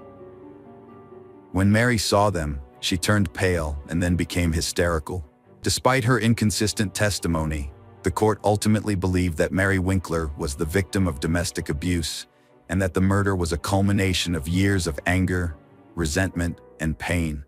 However, this did not excuse her from taking responsibility for her actions. In April 2007, the court finally delivered its verdict in this complex case. Mary was found guilty of involuntary manslaughter, but the sentence sparked controversy due to her questionable mental state. Initially, she was expected to serve at least 6 years in prison, but ultimately received a sentence of less than a year. During her sentence, she spent 2 months in a psychiatric hospital where doctors assessed her ability to regain custody of her children. Upon her release in the summer of 2008, Mary was granted sole custody of her daughters, who had been living with their paternal grandparents. Matthew's parents were outraged, believing that Mary had deliberately killed their son and received a lenient sentence. They felt she should not have been given custody of the girls, but all their attempts to appeal the decision failed. The fraud case was never brought to trial because the bank failed to file formal charges, and as a result, the matter was completely dropped. Hello friends, welcome to our channel. Today we're going to take a look at another horrible case with you, the case of Mackenzie Sherilla. Mackenzie Sherilla was born in August 2004 in Strongsville, Ohio, the third of 3 children. Her parents, John Schilla and Natalie Stevens, made a conscious effort to raise their children with love, care, and a good education, always encouraging their endeavors. As the youngest daughter, Mackenzie was often spoiled and got away with many mischievous acts, including serious offenses, due to her parents' leniency. As she grew up, Mackenzie became a demanding and selfish individual. She was accustomed to getting her way and believed she was above consequences, no matter her actions. Classmates and teachers observed that Mackenzie was a pleasant and open child in her early years, but as she aged, her behavior and character began to deteriorate. She would throw tantrums when things didn't go her way, lost her temper easily, was impudent and impatient, used foul language, and was even known to get into physical altercations.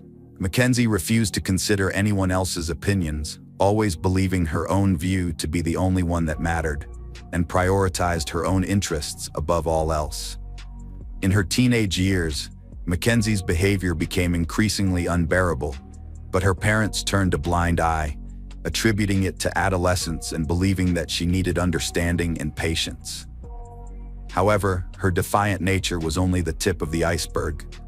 She developed a drinking problem in high school and occasionally dabbled in illegal substances, often getting away with it. Her reckless actions posed a direct threat not only to herself, but also to those around her. Despite this, her parents either failed to notice or chose to ignore the obvious issue. Like many of her peers, Mackenzie was obsessed with social media, rarely putting her phone down. She frequently posted provocative photos of herself smoking or drinking on her account, accompanied by equally provocative comments. Her friends were similar, and together they engaged in vandalism, organized fights, and occasionally stole from others, even catching the attention of the police on several occasions. However, they were merely given warnings and educational talks, which reinforced their belief that they were above the law. Dominic Russo, born in September 2001, was the 4th of 7 children to Frank and Christine Russo in Strongsville. Growing up in a close-knit family with 3 brothers and 3 sisters, Dominic received ample love, attention, and care despite being part of a large family. He excelled academically, actively participated in sports from a young age, and maintained a healthy lifestyle. His parents, Frank and Christine, struck a balance between being moderately strict and encouraging their children's overall development. As a result, Dominic was popular among his peers, often drew attention, and was known for his bright and attractive appearance. Focusing on meaningful connections, Dominic avoided casual relationships. After high school, he enrolled in a local university to pursue a degree in performing arts production, aiming to make a name for himself in the music industry. Dominic was a talented young man who wrote and performed his own songs. By the age of 20, Dominic had achieved significant milestones, establishing his own small business, buying a car, and renting a spacious apartment in a desirable neighborhood. He continued to excel in sports and was regarded as one of the top students at the university. Dominic and Mackenzie first met at a party surrounded by mutual friends when she was in her graduating class. This chance encounter proved to be a pivotal moment in their lives. As total opposites, they were instinctively attracted to each other. Dominic, a handsome young man with curly hair and a passion for music, immediately caught Mackenzie's attention. Unlike the guys she usually hung out with, he was educated, well-mannered, and interesting, able to converse on various topics. Mackenzie, a stunning woman with a slim figure and impeccable style, knew how to make a lasting impression. She turned on her charm to grab Dominic's attention, which she quickly achieved. The two started dating in the fall of 2021, and soon introduced each other to their parents. While Mackenzie's parents were thrilled with her choice and thought Dominic was perfect for their daughter, Dominic's parents, Frank and Christine Russo, had mixed feelings about Mackenzie. On the surface, she appeared sweet and innocent, trying to impress them, but something about her raised their suspicions. Mackenzie's friends and family believed she had genuinely fallen in love for the first time and hoped her relationship with Dominic would positively impact her character and behavior. At the time, no one could have predicted the tragic outcome of this romance. They quickly became inseparable, regularly holding hands and openly showing their affection in public. As a result, it didn't take long for the news of their relationship to spread throughout the small town. While those closest to Mackenzie felt sympathy for her boyfriend, most people were genuinely happy for they. However, Dominic soon realized that something was off.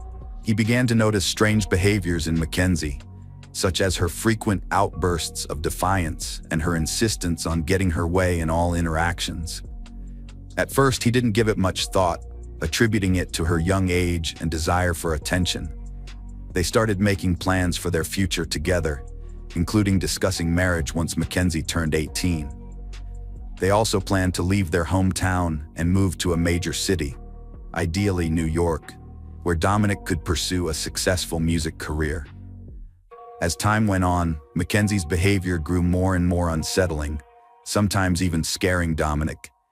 She demanded that her boyfriend give in to her every demand, and when he refused, she would throw tantrums, acting like a spoiled kid. At first, Dominic tried to brush off her outbursts as a joke, but soon realized that this was the real personality of the woman he was dating. While she was able to keep up a good front in public, when they were alone, she would let loose a flood of emotions and even get physically violent. Mackenzie's behavior became increasingly aggressive, leading the young man to decide he'd had enough. He suggested they take a break to allow her to sort out her feelings, but this triggered a public outburst in front of their mutual friends. Mackenzie screamed, threatened to kill him if he left, and vowed to burn down his house and wreck his car. However, this dramatic display only reinforced his conviction that ending their toxic relationship was the right decision. Despite this, Mackenzie was determined to hold on to her boyfriend. She continued to call him, inviting him to parties and posting photos of them on social media with declarations of love. When Dominic made it clear that everything was over, she flew into a rage. Mackenzie began showing up at his house almost daily, yelling insults and threats under his windows. She called him from different numbers, left messages on his answering machine, and sent emails and social media posts. One moment, she'd swear her love and offer to start anew. The next, she'd descend into insults and threats once again. Dominic was utterly bewildered by Mackenzie's behavior, which he had never experienced before. He attempted to engage in conversation with her, ignoring her, and even recording her aggressive outbursts on his phone. However, Mackenzie's conduct escalated to the point where she would publicly confront Dominic, screaming and insulting him in front of bystanders. This turned his life into a living hell, but he still held on to the hope that with time, she would lose interest and move on to someone else. One day, in the presence of witnesses, Mackenzie brazenly declared that killing Dominic would be easier than letting him go. She threatened that if he didn't return to her, no one else would have him, and she would take care of it. Although Dominic didn't take her threats seriously, those around him recognized that Mackenzie was dead serious. The schoolgirl frequently issuing menace included promises to physically assault him, run him over with a car, kidnap him and drive off a cliff, or stop the car on train tracks in front of an oncoming train. Each sinister scenario was described in vivid detail, as if Mackenzie had meticulously planned it and was waiting for the perfect moment to execute it. Mackenzie realized that threatening and insulting Dominic wasn't getting him back, but rather pushing him away. So she changed her approach. She became sweet and charming once more, stopped pressuring and harassing him, and pretended to have learned from her mistakes, wanting to improve herself for the better. She brought up the upcoming university enrollment, asking for his help in choosing a university, and even claimed to be worried about her final exams. Dominic was pleasantly surprised by these changes and, despite everything, still had feelings for his former girlfriend. He decided to help her with enrollment, simply out of kindness. As a result, they started seeing each other and communicating again. They grew closer over time. Dominic began inviting Mackenzie on dates and sought to spend all his free time with her, believing she had changed, matured, and become more responsible. Without realizing it, he fell in love with her again, and all past grievances were forgotten. This time, however, they didn't rush to announce their reunion to friends and acquaintances. Their meetings were more like secret dates, where they simply enjoyed each other's company, avoiding the scrutiny of others. When Dominic's brother Angelo found out what was going on, he warned that their relationship would not end well. But Dominic, being deeply in love, ignored his brother's caution. Meanwhile, Mackenzie, who was obsessed with Dominic, devised a terrifying plan to take revenge on him. She began to fantasize about a high-speed car crash and spent hours driving around the city to find the perfect spot to put her plan into action. Since there were no steep cliffs nearby, she considered targeting a train on the tracks, but eventually decided it was too unreliable. One day, Mackenzie drove into a secluded industrial area with no cameras and very few cars. There, she spotted a massive brick wall, which sparked a new, equally horrific plan in her mind. She decided that if she drove at maximum speed and crashed into the wall, it would be just as sensational as plunging off a cliff. Initially, Mackenzie intended to die alongside Dominic, hoping their tragic story would be told and retold by everyone in the city. She even confided in her best friend, but her friend didn't take her seriously, thinking it was just another empty threat. Mackenzie had made similar claims before, but never followed through. In late July 2022, Mackenzie suggested to her boyfriend Dominic that they attend an upcoming party hosted by their mutual friends, just a week shy of her 18th birthday.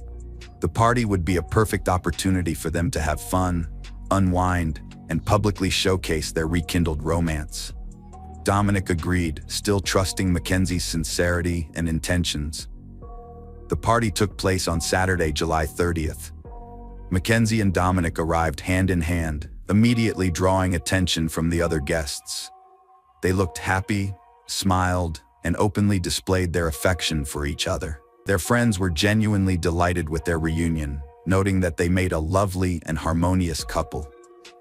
Throughout the evening and night, the young pair had a blast, happily took photos, and unhesitatingly kissed in front of everyone. Little did anyone know, this joyful celebration would soon turn into a devastating tragedy. Like the other partygoers, they had a few drinks, but Mackenzie secretly took an illegal drug to boost her courage and avoid getting cold feet. The next morning, Mackenzie and Dominic bid farewell to their friends and headed to their car, but Dominic's friend Dave requested a ride home.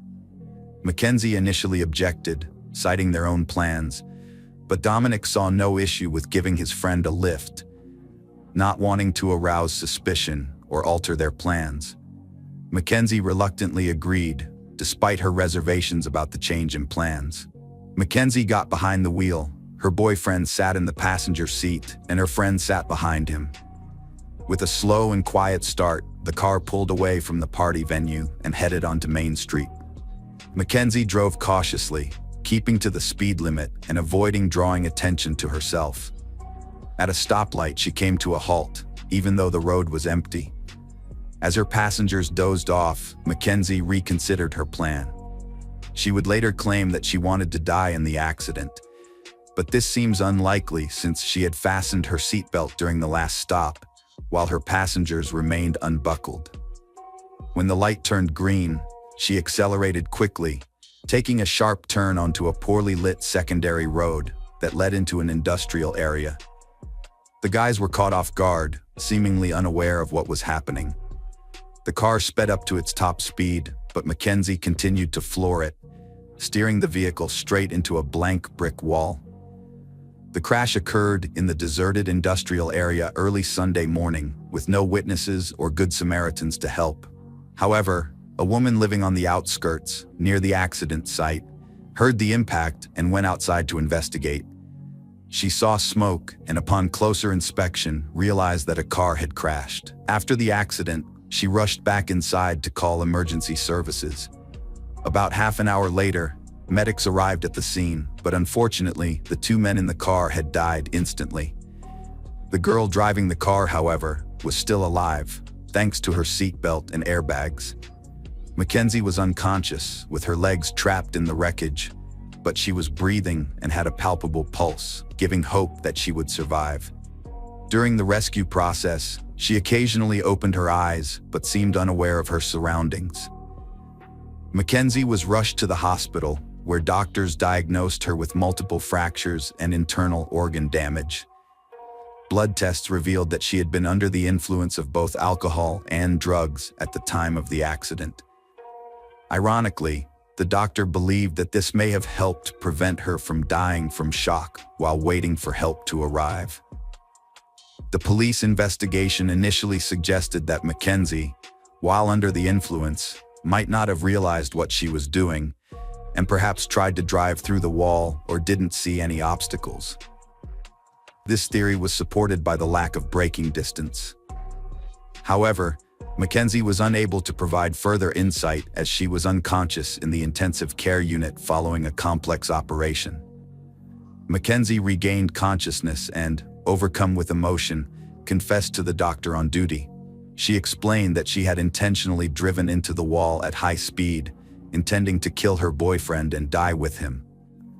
She clarified that Davin was an unintended victim, only in the car because of his own obsession, having asked to accompany them. Investigations revealed a different story.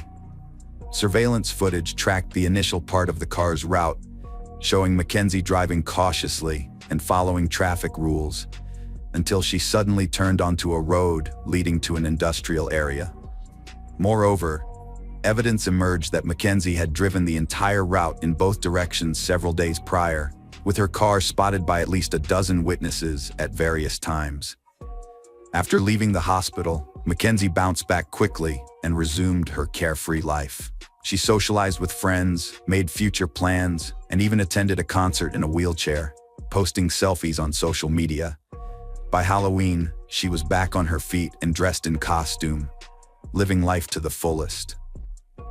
Mackenzie was arrested on November 4, 2022. The investigation took just over 3 months to gather evidence and build a case against her. She was charged with premeditated aggravated double murder and possession of a controlled substance, which was found in her pocket and detected in her blood. During the trial, Mackenzie changed her story multiple times. Initially, she claimed to have suffered a memory lapse, but after a friend testified against her, revealing her plan, Mackenzie shifted her defense, stating she wanted to die with her lover. However, this new claim was quickly disputed, as evidence showed she had worn a seatbelt. On August 21, 2023, the jury found Mackenzie guilty on all charges. Although she was convicted, the court took into account that she was not yet 18 years old at the time of the crime, only 5 days shy of her 18th birthday. As a minor under state law, she was eligible for a more lenient sentence. Mackenzie faced 2 consecutive 15-year sentences without parole for each murder. However, due to her youth, her sentences were allowed to run concurrently, making her eligible for parole in 15 years. At the time of her potential release, Mackenzie will be 33 years old. The court's decision left both sides dissatisfied. The families of the deceased youths announced their intention to appeal for a harsher punishment, while Mackenzie's lawyer felt the sentence was too severe and also appealed. Despite this, the judge refused to modify the sentence, stating that he doubted Cheryl would be released from prison after 15 years. In his view, the defendant had failed to show remorse for her crime, displaying arrogance and even contempt towards the court, and now had ample time to reflect on her heinous act. Hello friends, welcome to our channel. Today we're going to take a look at another horrible case with you. The case of Channon Christian. Hugh Christopher Newson Jr., commonly known as Chris, was born on September 21, 1983, in Knoxville, Tennessee, to Mary and Hugh Newson, who raised him in a loving and large family. As the youngest child, he was deeply adored by his family members. During his youth, Chris showcased exceptional athletic abilities, particularly excelling in baseball throughout his school years. His coach firmly believed that he had a promising future in the sport, but a severe injury and the subsequent prolonged recovery process, unfortunately, ended his athletic career. Despite this setback, Chris possessed a multitude of talents. He was an unskilled artist, a proficient guitar player, had impressive woodworking skills, and possessed in-depth knowledge about cars and motorcycles, having dreamed of becoming a mechanic during his youth. Following high school, Chris's passion for carpentry took center stage, leading him to attend the prestigious University of Tennessee, where he proved to be a diligent student, consistently ranking among the top of his class. Channing Gali Christian was born on April 29, 1985, in Nacogdoches, Texas, to Dina and Gary Christian, the younger of their two children. She grew up with her older brother Chase, with whom she had a close and loving relationship. What made their birth even more special was that their mother, Dina, had been diagnosed with infertility in her younger years, making the arrival of her two children a remarkable blessing. In 1997, the Christian family relocated to Knoxville, Tennessee, where the children attended local schools and their parents started a thriving family business. Dina worked from home, conducting individual psychotherapy sessions, while Channing, who shared her mother's passion for psychology, was an outgoing and kind-hearted individual. After high school, Channing went on to study sociology at the University of Tennessee and worked part-time to save up for her dream car. On her 21st birthday, her parents and brother helped make her dream a reality by contributing towards the purchase of a silver Toyota 4Runner. In the same month, Channing and Christopher were invited to a mutual friend's birthday party. Channing visited a beauty salon to prepare for the celebration and parked her car in a nearby underground garage where they had planned to meet. However, Christopher was delayed, leading to a brief argument between them as they were running late for the event. As they failed to show up at the party, their friends became increasingly worried, knowing that it was unlike them to miss an event without notification. Attempts to reach them on their phones were unsuccessful. Channing's friend called her mom repeatedly, getting no response. The next morning, Dina noticed Channing hadn't come home. At first, she thought Channing might have stayed at Chris's after the party or gone to work from there. But when she saw missed calls from an unknown number, her concern grew. The caller said Channing and Chris never showed up to the party and weren't answering their phones. Dina feared the worst, and Chris's parents were equally worried, thinking he was at Channing's. Channing's parents grew anxious when they found out she, like Chris, had missed work. They contacted police, but the officer was unhelpful, suggesting the couple just wanted alone time. The parents took matters into their own hands, launching a search effort with friends, contacting acquaintances, visiting hospitals, and spreading the word on social media. Despite their efforts, no useful leads emerged. Channing was last seen at a beauty salon on Saturday, chatting about an upcoming party. It wasn't until Monday, January 8th, that the police officially launched their investigation into the disappearance of Channing Christian and Christopher Newson. By then, thanks to the tireless efforts of their parents and friends, the entire city was aware of the missing couple. The previous day, rumors had begun circulating about a disturbing discovery near the railroad tracks, although no concrete details were available. A railroad worker, while inspecting the tracks in his designated area, discovered badly damaged human remains on the embankment beside the tracks. The body was in a gruesome state, with multiple injuries, and had been drenched in a flammable liquid in an attempt to set it on fire. Upon responding to the scene, the police cordoned off the area and conducted a meticulous examination, but were unable to find any significant clues or leads. After taking necessary photographs, The remains were sent to the morgue for an autopsy to establish the cause of death and attempt to identify the victim, although it was clear that the extensive damage and effects of the fire would make this challenging. Forensic experts determined that the body belonged to a young man who had suffered a brutal and prolonged death. The victim had sustained multiple injuries while still alive, indicating a severe and lengthy assault. Almost all of his teeth had been knocked out or damaged by blows, and he had been shot 3 times, twice in the back and a final fatal shot to the head. Furthermore, traces of seminal fluid from at least 3 different men were found in his body, along with distinctive tears suggesting repeated violent assaults. When police reviewed recent reports of missing young men, they found that Christopher Newson matched the description in terms of age, height, and build. The officers then contacted his parents and asked for DNA samples to confirm the identity, while strongly advising them against viewing the body at the morgue due to its badly burned and unrecognizable state. Unfortunately, the DNA analysis subsequently confirmed that the body was indeed that of the missing student, Christopher Newson. The search for Channon continued, despite the distressing news about Christopher. Channon Christian's parents were still holding on to the hope that their daughter was alive, possibly being held captive somewhere. The last known location of her mobile phone was in one of Knoxville's more troubled neighborhoods on the day the couple disappeared, which suggested that they might have been taken there against their will. This led the parents to believe that Channon might still be being held in that area.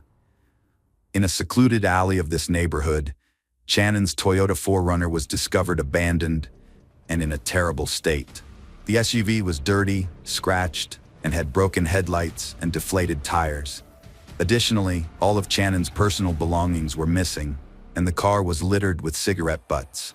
The seats were torn and stained, and the driver's seat was pushed far back, indicating that a large adult male had last driven the vehicle.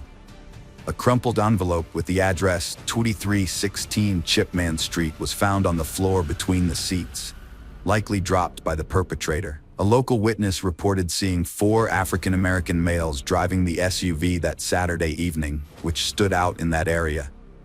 The fingerprints on the envelope led the police to Lamas Davidson, a man with prior convictions for serious offenses. His residence, located in an industrial area near a wasteland, had no witnesses. When no one responded to the police's knock and offered to surrender, they forced entry, hoping to find Channon alive inside. Inside the house, the police found Channon's purse, a stuffed toy from her car, Christopher's headphones and baseball cap, and a knife with blood traces. They also discovered torn and blood-stained fragments of women's clothing and, tragically, Channon's lifeless body hidden in the house's trash chute system, wrapped in 5 trash bags and bound in the fetal position under dirty sheets. Experts later determined that she likely died in the early hours of Monday, January 8th. The discovery of Channon Christian's body revealed a terrifying sequence of events. Had the police begun their search immediately, they might have saved her from unimaginable suffering. Instead, her body was found with every inch covered in bruises, abrasions, cuts, and cigarette burns. The numerous injuries to her genital area, mouth and throat, indicated that she had been subjected to multiple brutal assaults by several men. Channon suffered a severe head injury, internal bleeding in her abdominal area, likely caused by kicks. Multiple stab wounds, though not fatal, were inflicted upon her. Her attackers also extinguished dozens of cigarettes on her skin in an attempt to destroy DNA evidence. They doused her with household bleach, focusing on bleeding wounds and her genital area.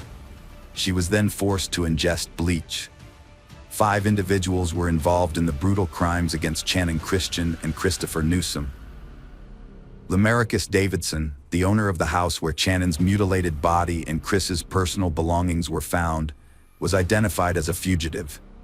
The police also tracked down Eric Boyd, whose DNA was found at the crime scene. Boyd was arrested on January 11th without resisting and agreed to cooperate with the investigation, stating he wouldn't take the fall for crimes he didn't commit. Boyd revealed that Davidson was hiding in a vacant house listed for sale and personally led the police to the location. As a result, Davidson was caught off guard and offered no resistance. Notably, at the time of his arrest, Davidson was wearing Chris's sneakers. During the investigation, Davidson downplayed his role, portraying himself as a victim. He claimed that the couple had come to his house to buy illegal substances, but got caught up in a conflict with his acquaintances. Davidson insisted that he left to avoid involvement, and the subsequent brutal acts occurred while he was away. Further investigation led to the identification of 3 more individuals involved in the case: Davidson's friend George Thomas, his half-brother Latalvis Cobbins, and Vanessa Lynn Coleman, an 18-year-old woman. Once all 5 suspects were arrested, they were put in separate cells and questioned one by one. Each of them tried to shift the blame onto the others, unknowingly providing details of the brutal crime. The pieces of their stories helped to reconstruct the sequence of events and the role each played in the brutal act. Lamarcus Davidson, recently released from prison on parole, was in dire need of money. To support his illegal business of selling banned substances, he urgently needed a vehicle to deliver his goods to customers. Davidson decided to steal a car from an underground parking lot notorious for its lack of surveillance cameras, accompanied by his accomplices. Tragically, students Shannon and Christopher were in the parking lot at the same time, arguing over Chris's delay. The criminals, fearing witnesses, forced the couple into the trunk of a car at gunpoint. They was taken to Davidson's house, where they were subjected to brutal beating and repeated assault. After midnight, Christopher, barefoot and undressed, was forced back into the trunk and taken to the railroad tracks. He was ordered to walk on the stones before being shot twice in the back. The final shot to the head ended his suffering.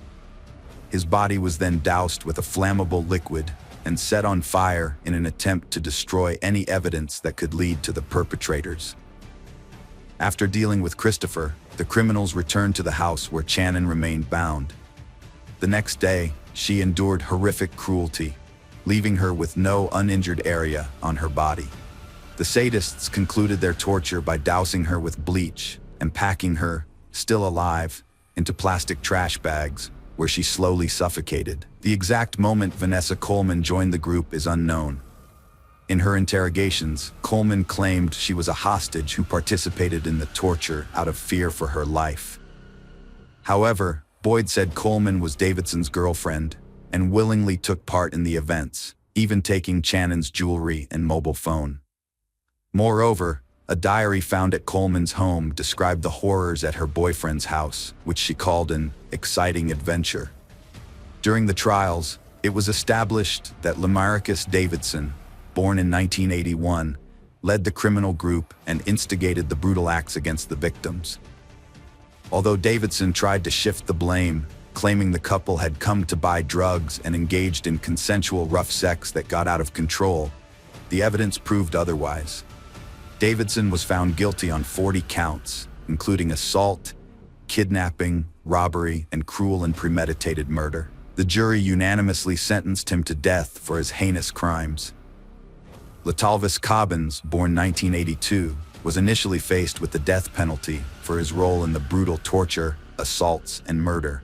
However, he was ultimately handed a life imprisonment sentence without parole. George Thomas, born 1983, received a similar life sentence for his involvement in the same heinous crimes, with no possibility of release. Eric Boyd, who cooperated with the investigation and aided in the capture of Davidson, received an 18-year prison sentence. The investigation discovered Vanessa Coleman's, born 1988, involvement in the torture, assaults, and tragic murder of Shannon. She was subsequently sentenced to 53 years imprisonment. In 2011, while the convicted felons served their sentences and Davidson awaited execution, the case took an unexpected turn.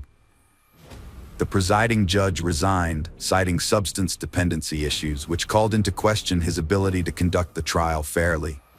As a result, all verdicts from the previous 2 years were annulled, and new hearings were scheduled for the 5 individuals responsible for the tragic murder of the students. After retrials, Davidson's death sentence was upheld. Cobbins and Thomas both remained incarcerated, each serving a life sentence without parole. However, Thomas's sentence was later modified to include the possibility of parole after 51 years. Vanessa Coleman's original 53-year sentence was reduced to 35 years.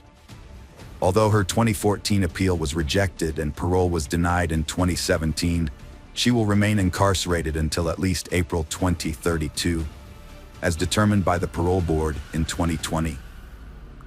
Eric Boyd's circumstances drastically changed. Initially, he got a short sentence for cooperating, but was later retried and received life without parole for his role in the assaults and deaths of 2 victims. His accomplice Thomas testified against him, revealing new details, and got a 15% sentence reduction.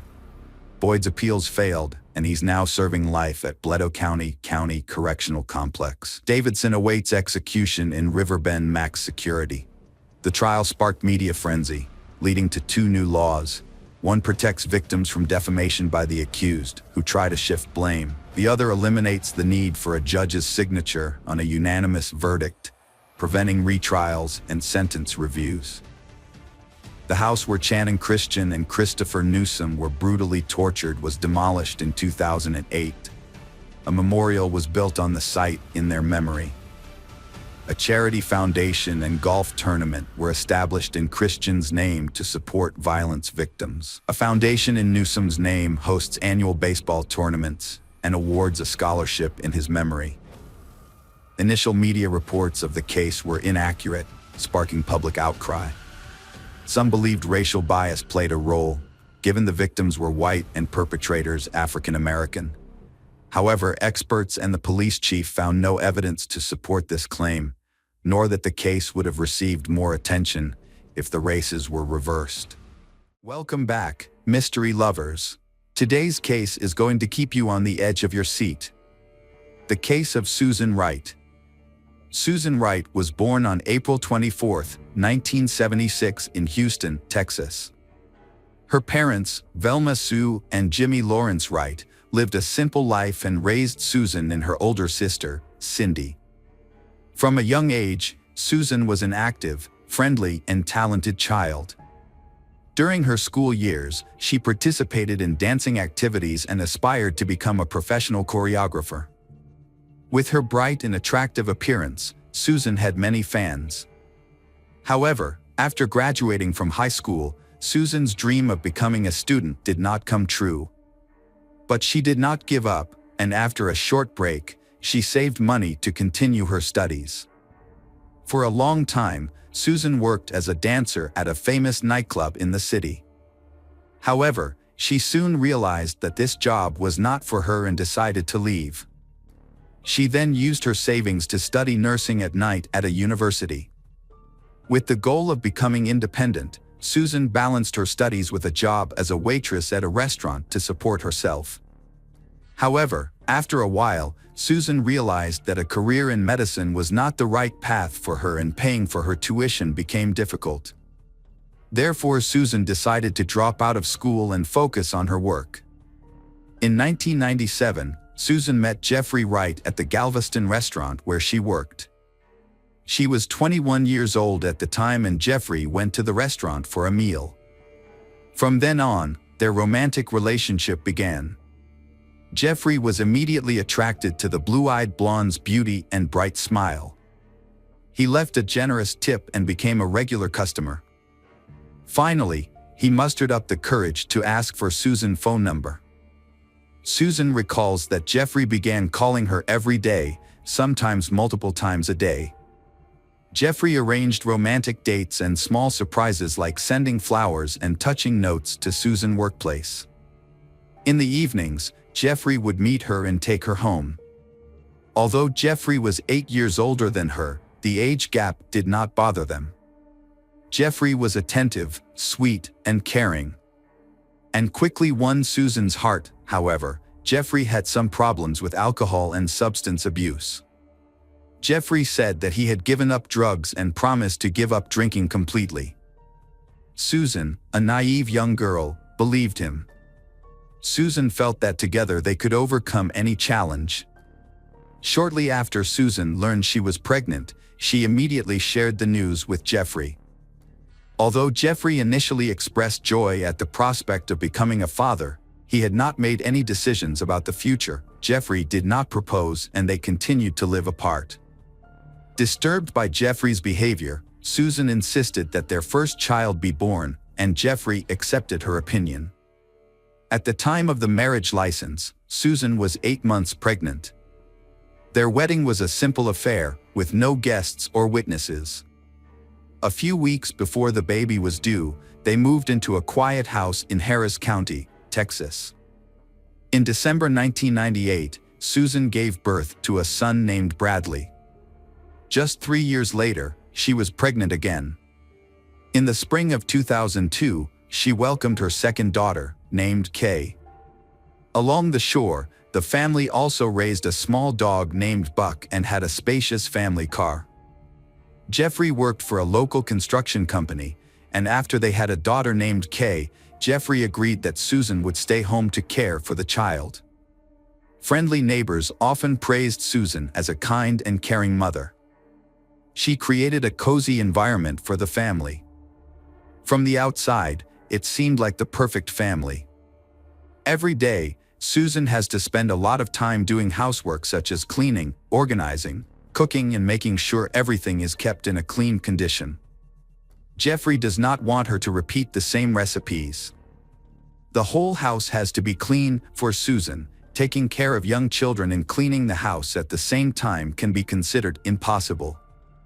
Jeffrey's clothes have to be washed almost every day because he doesn't want to wear any of the same clothes again. However, following these rules manually is not easy. If Susan doesn't comply with his request, she will face insults, humiliation, and even physical abuse. Financially, Jeffrey is extremely frugal. Contrary to the image of a romantic man who often gives gifts and flowers, Jeffrey only gives Susan $100 a week to cover household expenses. At the same time, he also asked her to settle all expenses and provide receipts. Jeffrey also broke his earlier promise to quit drinking. However, the real problems were just beginning.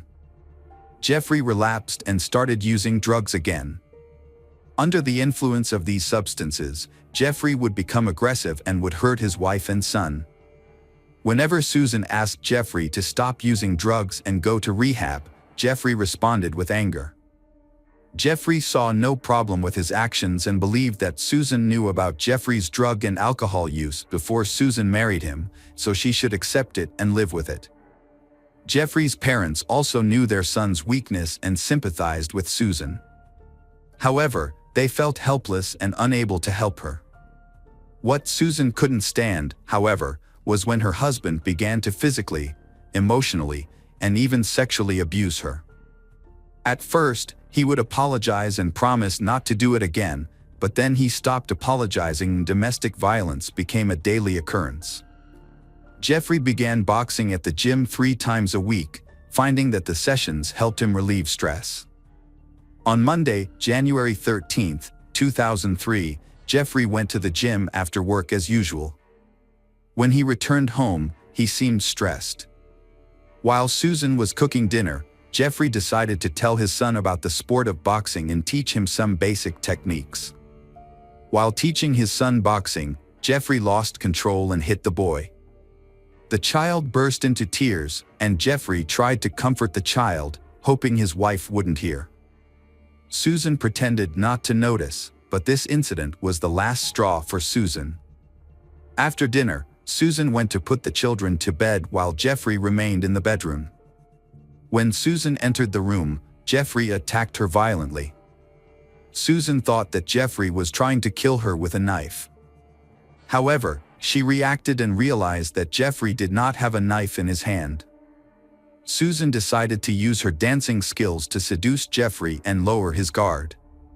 Susan entered the room in a short silk robe and performed the dance for her husband. Susan then proposed a game, which Jeffrey agreed to participate in. In this game, Susan used 3 reins to tie Jeffrey's right hand and right leg to the bed. Jeffrey's left leg was secured with a silk strip from her robe. While Jeffrey was tied up, Susan used her panties to spank him, forming part of the intimate game. Susan gently turned off the lights. Jeffrey was now bound hand and foot, and a gag was stuffed into his mouth. The din candles were the only remaining light. Susan then moved the bubbling hot wax onto Jeffrey's chest. Susan then continued pouring the hot wax onto his genitals, and the pain quickly became unbearable. Jeffrey tried to free himself, tried to scream, but to no avail.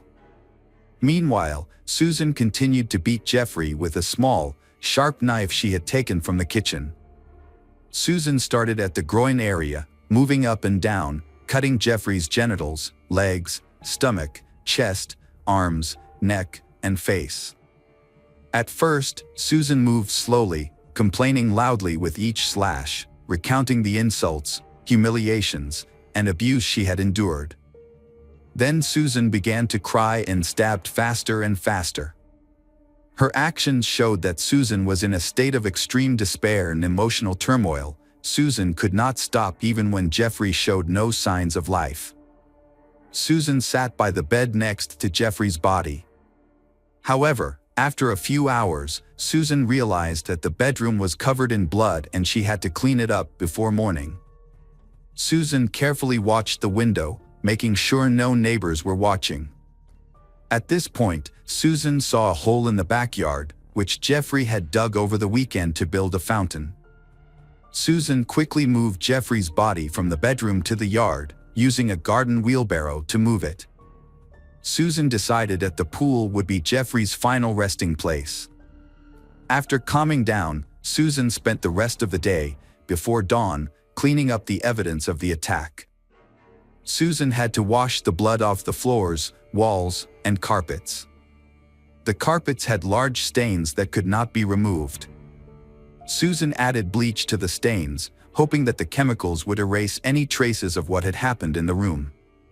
That morning, Susan called her husband's family in Austin, Texas, sobbing. Susan told them that her husband Jeffrey, while drinking and using drugs, had attacked Susan and their young son. Jeffrey then destroyed the house, spilling a bottle of bleach on the carpet before leaving, declaring that Jeffrey did not want to continue the marriage. When Jeffrey's parents heard that Jeffrey had been beating their son, they were shocked.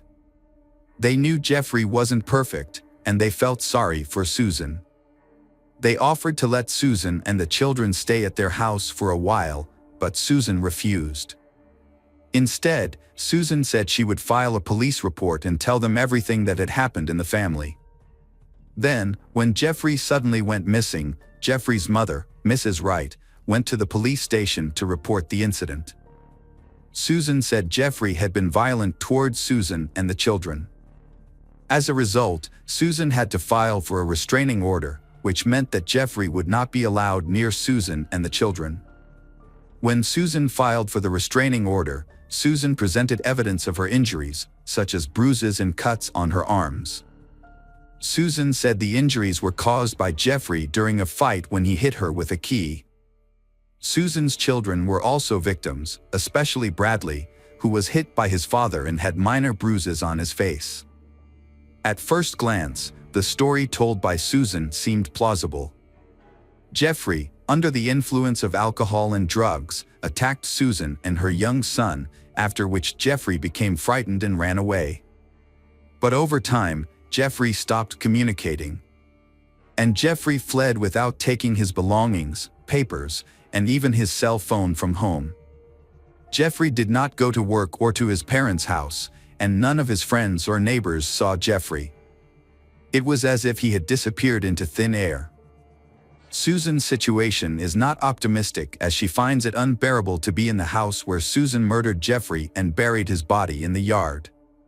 Susan begins to feel as if Jeffrey is still alive and about to rise from the grave to take revenge. Susan is on the verge of going crazy, and their dog Buck keeps barking and trying to dig up the burial site.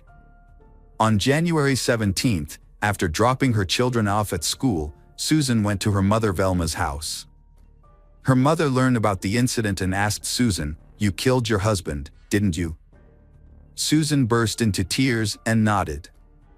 Susan confessed what had happened and revealed where Susan had hidden Jeffrey's body, saying she didn't know what to do next. On her mother's advice, Susan contacted attorney Neil Davis the next day and confessed that Susan had killed her husband. Attorney Davis worked out a solution and thought carefully about possible scenarios. On January 19th, Neil Davis called the Harris County District Attorney's office and reported that Susan Wright had killed her husband Jeffrey and buried his body in the backyard. Susan Wright was ready to give a statement to the police. On January 24, 2003, Susan voluntarily went to the police and stated that she would give a full confession. On January 24, 2003, Susan went to the police and confessed the whole thing. However, when she was interviewed, Susan's story was unclear and full of contradictions. Susan was confused about the details and sometimes contradicted herself. Susan also claimed that Jeffrey was still alive and that she was afraid of him. As a result, Susan requested protection. As a result, Susan underwent a psychological evaluation and was diagnosed with schizophrenia and depression. However, Susan was still able to understand her actions. Following Susan's statement, the police arrived at the scene and removed Jeffrey's body from the makeshift grave in the backyard. The medical examiner was surprised to see numerous injuries on the body. The medical examiner's team counted a total of 193 stab wounds on the body. Specifically, there were 8 wounds in the groin area, about 30 wounds in the legs, 23 wounds in the shoulders and arms, 22 wounds in the abdomen, 46 wounds in the arms, 23 wounds in the neck, and 41 wounds in the face. However, only 1 wound to the head could be considered the direct cause of death. All other cuts were superficial and did not pose an immediate threat to life. This left Jeffrey with a long and painful death. Police saw deep marks on Jeffrey's wrists and ankles from the ropes and belt Susan used to restrain him. These injuries indicated that Jeffrey had tried to free himself but was unsuccessful. Additionally, traces of candle wax were found on Jeffrey's gun and groin area. Susan claimed that it was an accident as her husband accidentally turned a burning candle on himself, but police believe the hot wax was more likely a form of torture inflicted on Jeffrey to cause pain. Susan's underwear was still in Jeffrey's mouth, acting as a gag to prevent Jeffrey from screaming or calling for help. Toxicology reports revealed traces of alcohol and several controlled substances in Jeffrey's system, suggesting that Jeffrey may have acted aggressively under the influence of these substances. The bedroom where the massacre took place appeared normal, except for a large bleach stain on the carpet, suggesting that Susan had spent a lot of time cleaning and hiding the evidence.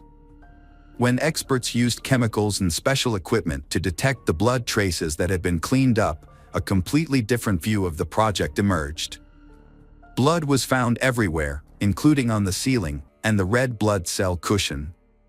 The trial began in late February 2004. By that time, Susan had been in custody for a year and her children were in the care of her parents and sister Cindy. Susan's attorney had prepared extensively for the trial and worked extensively with Susan. When questioned, Susan recounted the sad story of that terrible night and the events leading up to it. Susan said she had endured years of abuse and resistance. However, when Jeffrey began abusing the children, Susan could not take it anymore. Susan recounted that fateful evening, Jeffrey came home from the gym in a state of agitation. Jeffrey then began teaching their 5-year-old son punching and fighting techniques. When the son became scared and refused, Jeffrey punched him in the face. Susan then put the child to bed and decided to talk to Jeffrey about seeking help at a clinic for alcohol and drug abuse. However, Jeffrey became angry and decided to leave, taking the keys with him. While Susan tried to stop Jeffrey, a fight broke out between the two, leaving Susan with injuries to her palm and wrist. During the attack, Jeffrey attacked her, causing her to fall to the floor and briefly lose consciousness. When Susan regained consciousness, she found Jeffrey holding a knife in his hand. Susan could not explain how the knife ended up in her hand afterward. Susan's attorney argued that Susan's mental instability was the cause of her actions, causing Susan to lose control of her attacks until she had inflicted multiple injuries on Jeffrey. Susan said she tied the rope and belt around Jeffrey's hands after inflicting multiple injuries, then used a wheelbarrow to carry Jeffrey out into the yard. As for the scraps found, Susan claimed they came from a candle that Susan had left on her bedside table that night when she had left the nightlight on. Susan could not explain why her underwear appeared in Jeffrey's mouth. The prosecution's argument and conclusion were more convincing and reasonable. Experts demonstrated that the deep wounds and abrasions on Jeffrey's wrists and ankles were inflicted while he was still alive, indicating that the binding was part of an intimate game that Susan used to lure Jeffrey into a trap. Therefore, it was reasonable that Susan's underwear had replaced the gag in Jeffrey's mouth. Furthermore, all of the wounds were inflicted at a certain angle, as if Susan were on top of Jeffrey's body, sitting on him, rather than in the midst of a struggle, which would have resulted in a different type of injury. All of the cuts were made from the front while Jeffrey was lying on his back and firmly immobilized. The question remains whether Susan planned Jeffrey's death. The prosecution claims that Susan planned the whole thing in hopes of receiving a large insurance payout. The case was widely publicized as Susan was dubbed the Blue-Eyed Butcher or the Blonde Meat Grinder by the press. Jeffrey's relatives demanded the harshest punishment for Susan. At first, people asked for a life sentence for Susan. However, in March 2004, Susan was convicted and sentenced to 25 years in prison. Susan did not think about the judge's decision and was completely emotionless. A year later, Susan's attorneys attempted to appeal the conviction, but it was denied. With new developments and a reduced sentence in 2008, Susan and her defense team filed another appeal. This time, a new witness testimony significantly affected the outcome of the case. Misty McKell, wife of former NFL champion Steve McKell, had a close relationship with Jeffrey Wright in the mid-1990s and was even engaged to Jeffrey for a year. However, Misty McKell shared horrific experiences of being physically and mentally abused by Jeffrey, causing her to abandon plans for marriage and end the relationship permanently. After considering Misty McKell's testimony, Susan's sentence was reduced to 20 years. In 2014, when she was 38 years old, Susan was eligible for parole once but was denied. Susan was also denied a second time in July 2017. Finally, after 16 years in prison, Susan was released in the winter of 2020, when she was 44 years old. Susan Wright's case was widely covered in the media and aired on the U.S. national television network Court TV. The story was later made into several popular television documentaries, including 48 Hours Mystery and The Secret Lives of Stepford Wives. In 2012, the feature film Blue-Eyed Butcher was released, starring actress Sarah Paxton as Susan Wright. Additionally, in 2014, Canadian documentary filmmaker Chloe Ballant discovered a short film inspired by Susan Wright's trial. Hello friends, welcome to our channel. Today we're going to take a look at another horrible case with you. The case of Timothy Jones Jr. As a child, Timothy witnessed hardships in his family. His mother suffered from schizophrenia, and her mental health gradually declined. Eventually, she had to leave home to receive constant care. When Timothy was 20, his father moved with him to his grandmother's house. There, Timothy faced domestic violence, substance abuse, and alcohol abuse. Despite his difficult upbringing, Timothy showed an aptitude for mathematics and computer engineering. He could solve problems easily and take apart and reassemble computers to make them run faster. However, things changed when Timothy reached his teens. At age 10, he began hearing voices in his head. By middle school, he was using drugs and drinking excessively. At age 15, he suffered a traumatic brain injury in a car accident that affected the frontal lobe of his brain, the area that controls impulses and is associated with mental illness. After the accident, Timothy exhibited unusual behavior and was very irritable. He felt jealous of his father and believed that anyone who had a relationship with him was causing his father to neglect him. Over time, Timothy believed that his father did not love him and feared being abandoned. Although his intelligence developed, his emotional development was affected, causing him to have a childlike mentality and lack of empathy. After graduating from high school, Timothy Jones Jr. dreamed of joining the United States Navy. His intelligence helped him to study there, but he lacked athletic ability and discipline. He lasted only a few weeks of training and often cried out of frustration. He had difficulty keeping up with the rigorous requirements, which led to depression and a drug test that revealed substance abuse, resulting in his expulsion.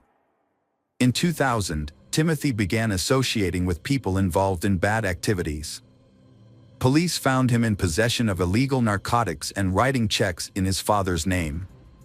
The police forced Timothy's father to control his son or face arrest himself. In 2001, Timothy Jones Jr. was sent to a work camp in an Illinois state prison for a year. When he was released, he seemed to have changed, with religion becoming the main driving force in his life. Timothy met Amber while they were both working at an amusement park in Chicago. After a while, in 2004, he invited her to his church. Within weeks, they decided to marry, in keeping with the church's expectation of immediate marriage. Amber was 19 and Timothy was 22. However, Amber soon learned about the strictness of the church. Women were not allowed to cut their hair, wear pants, wear makeup, or wear jewelry. Additionally, Timothy believed that women should submit to their husbands and bear children. Timothy was very religious and devoted to the church. Although many advised him not to take the Bible literally, he persisted. They soon had 3 children, Mara, Elias, and Nathan, each born a year apart. As their family grew, they moved to Mississippi. There, Timothy graduated with highest honors from State University, earning a degree in computer science and engineering. Timothy Jones Jr. was building a family while working multiple jobs, and his family was extremely proud of him. With a promising future, Tim was truly a talented man, and everything seemed to be going well for him. He had secured a job at Intel as a computer chip manufacturer, which his wife, Amber, saw as an opportunity for a better life. After living in student housing in Mississippi, they dreamed of a larger home to raise their 3 children and even considered hiring a nanny. However, things did not go as planned. Timothy bought an old mobile home on a dirt road in Red Bank because he dreamed of living on a farm. He purchased animals to raise, and Amber stayed home to care for them. By 2012, they had 2 more children, and problems began to arise. Timothy wanted Amber to homeschool the children, even though she only had a high school education.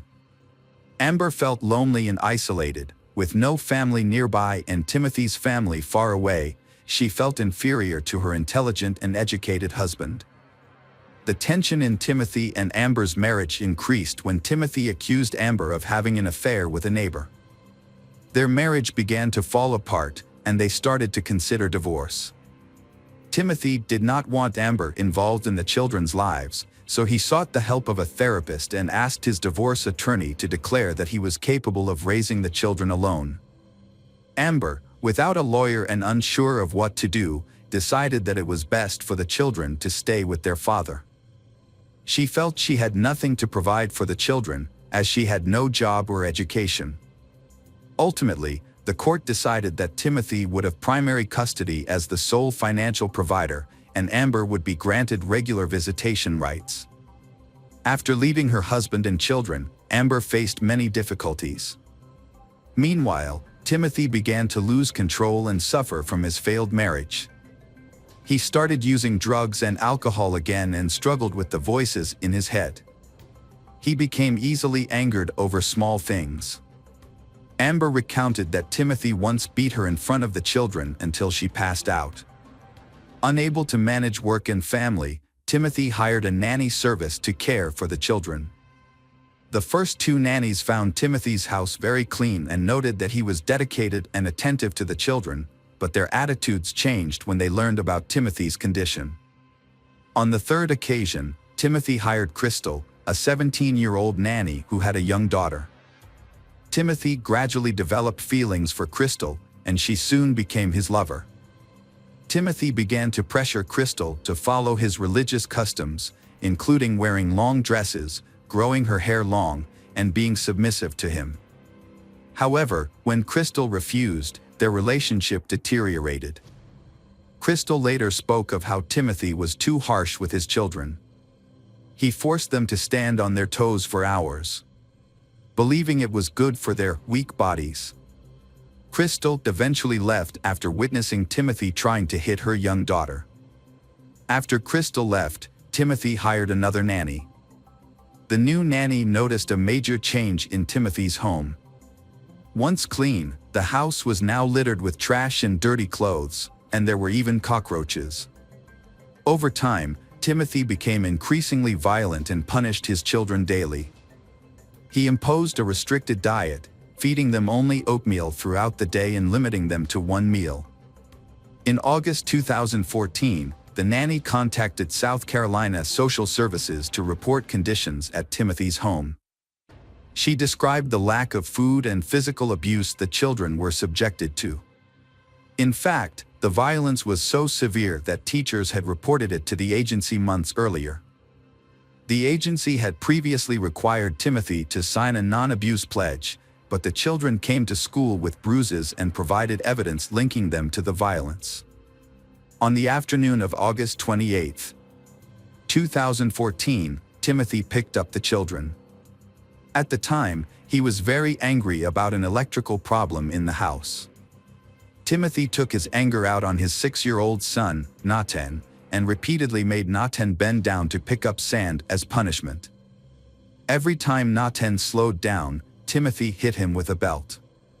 While Nathan was being punished, Amber, Timothy's ex-wife, called to talk to the children.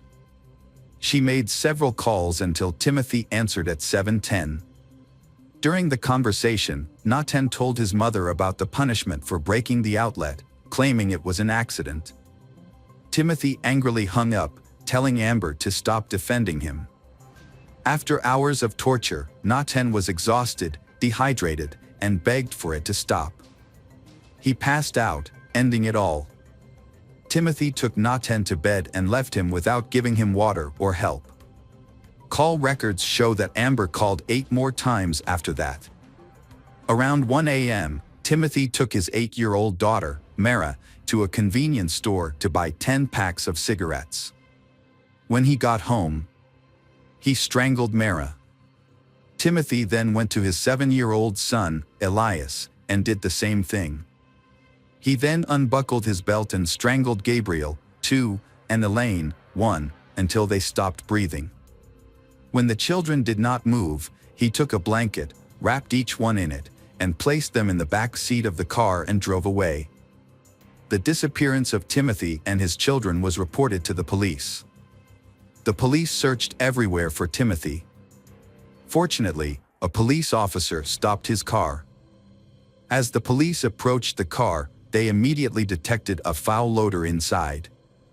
They also noticed that the carpet appeared to have been recently cleaned with bleach. The sheriff asked the driver, Timothy, for identification and license plate number and observed that Timothy appeared to be under the influence of drugs. After checking Timothy's information, the police discovered that he was wanted in South Carolina for a child welfare issue. When asked about the whereabouts of his children, Timothy initially said he had no children, but later mentioned that he had 3 children living in South Carolina. The officers asked for Timothy's relatives' phone numbers to verify the children's safety. After making the call, they immediately arrested Timothy. As Timothy was placed in a patrol car, He became emotional and began telling officers what he had done to his children. He confessed to killing his 3 children for ulterior motives. Timothy explained that he felt very sad and angry when he saw one of his sons playing with an electrical outlet, so he strangled his son until he lost consciousness. Timothy did the same to his other son and his older daughter. He strangled his daughter until she turned blue. In another account, Timothy claimed that his son was trying to hurt him when he saw him playing with an electrical outlet, which prompted him to kill him. In one recording, investigators heard a discussion about Timothy Jones Jr. subjecting his 6-year-old son, Nathan, to hours of punishment. This was because Nathan had accidentally turned off an electrical outlet in the living room. Timothy said he put Nathan to bed afterwards, but when he checked on him, he found him dead. When asked why he did this, Timothy said he heard voices in his head and believed his children were plotting against him. He also thought his children would be happier if they went to heaven. So he decided to kill all of them. After killing his children, Timothy traveled throughout the southeast with the bodies of his 5 children covered in blankets in his car. He eventually dumped them in a remote wooded area in Alabama. In a second statement, Timothy said Nathan's punishment had gotten out of hand. When he went to Nathan's room, he found him dead. Not knowing what to do, Timothy decided to end the lives of all his children. After an autopsy, pathologists were unable to determine a definitive cause of death. However, they theorized that Nathan may have been too weak from the excessive punishment Timothy had imposed on him, making it easier to kill Nathan. Investigators questioned Timothy's actions, particularly why he did not call 911 immediately after the incident. Instead, he attempted to conceal and dispose of his children. Timothy later led investigators to where he had dumped the children's bodies that same day. The remains of the 5 children were found on September 10th. On September 11th, evidence from Timothy's car was collected and turned over to South Carolina authorities. Some of the evidence included family photos, children's clothing, children's drawings, letters from his mother to the children, Timothy's college diploma, and his passport. Notably, Timothy Jones Jr.'s handwritten notes included a list of actions related to the disposal of the bodies, such as moving the bodies, grinding the bones into powder or small pieces, burning the bodies, and preparing necessary items such as camping equipment, gas, and muriatic acid. On September 13, 2014, Jones was admitted to a correctional institution and placed in a special cell separate from the general population. Since then, he has been evaluated by mental health experts, including psychiatrists, clinical psychologists, and forensic specialists. Opinions among these professionals varied. Some diagnosed him with schizophrenia, bipolar disorder, schizoaffective disorder, or a personality disorder. They suggested his mental state during the crime might have been worsened by drug use and a traumatic brain injury he sustained at age 15, which could have contributed to underlying psychosis. These theories were presented to the jury during his trial. Conversely, other specialists argued that Timothy was mentally competent and that his attempts to hide evidence, including his children, showed he knew his actions were morally and legally wrong. His internet search history indicated he understood what he was doing and how to do it. The prosecution argued that Timothy succumbed to the pressures of a failing marriage and the challenges of raising 5 young children. According to his statements, the catalyst for his actions was his wife's alleged infidelity with their neighbor, who is now her husband. She testified that she did not commit adultery and that her relationship with the neighbor began only after her divorce. The trial occurred in late May 2019, featuring weeks of intense testimonies and evidence against Timothy. The crime is considered one of the most horrific murders in South Carolina's history. Mara's last words to her father were, "Daddy, I love you." When police searched the house, they found Nathan's favorite Toy Story toy broken into pieces. Nathan appeared to have been the most severely punished. Nevertheless, all testimonies agreed on one thing: the children loved their father. On June 13, 2019, after 2 hours of deliberation, Timothy Jones Jr. was sentenced to death. He is currently in solitary confinement at a correctional institution, wearing a green jumpsuit that identifies him as a death row inmate. This tragic case ended the lives of innocent children because of marital issues, with both the father and mother making irreversible mistakes. Hello, crime enthusiasts.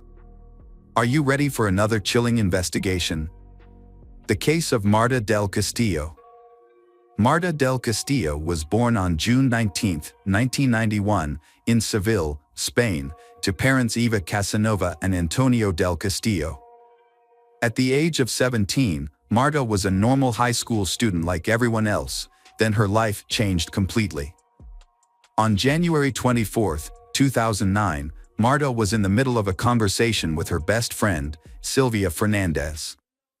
She abruptly ended the conversation, explaining that she had to leave quickly because her boyfriend, Miguel Carcano, was waiting for her downstairs. Marta told Sylvia that she needed to talk to Miguel to clear up some issues in their relationship and promised to fill her in on everything when she returned. Marta ran into her father in the hallway and he advised her against getting on Miguel's motorcycle. In response, Marta just gave her father a light kiss on the cheek. She left her home at 5:30 p.m., and as the hours passed and she failed to return, her family started to worry. Marta's mother reached out to several people, and they all gave the same answer: Marta was probably with Miguel, who would likely know where she was. However, when they tried to contact Miguel, he didn't answer their calls. As a result, Marta's father decided to visit Miguel's house. Despite ringing the doorbell multiple times, no one answered the door. They eventually got in touch with Samuel Benitez, a close friend of Miguel's who claimed to have seen Marta that night. According to Samuel, Miguel dropped Marta off at his house at midnight, which was plausible considering it was only 11:45. Marta's family became more worried, and at 2 a.m. that morning, they reported her missing to the police.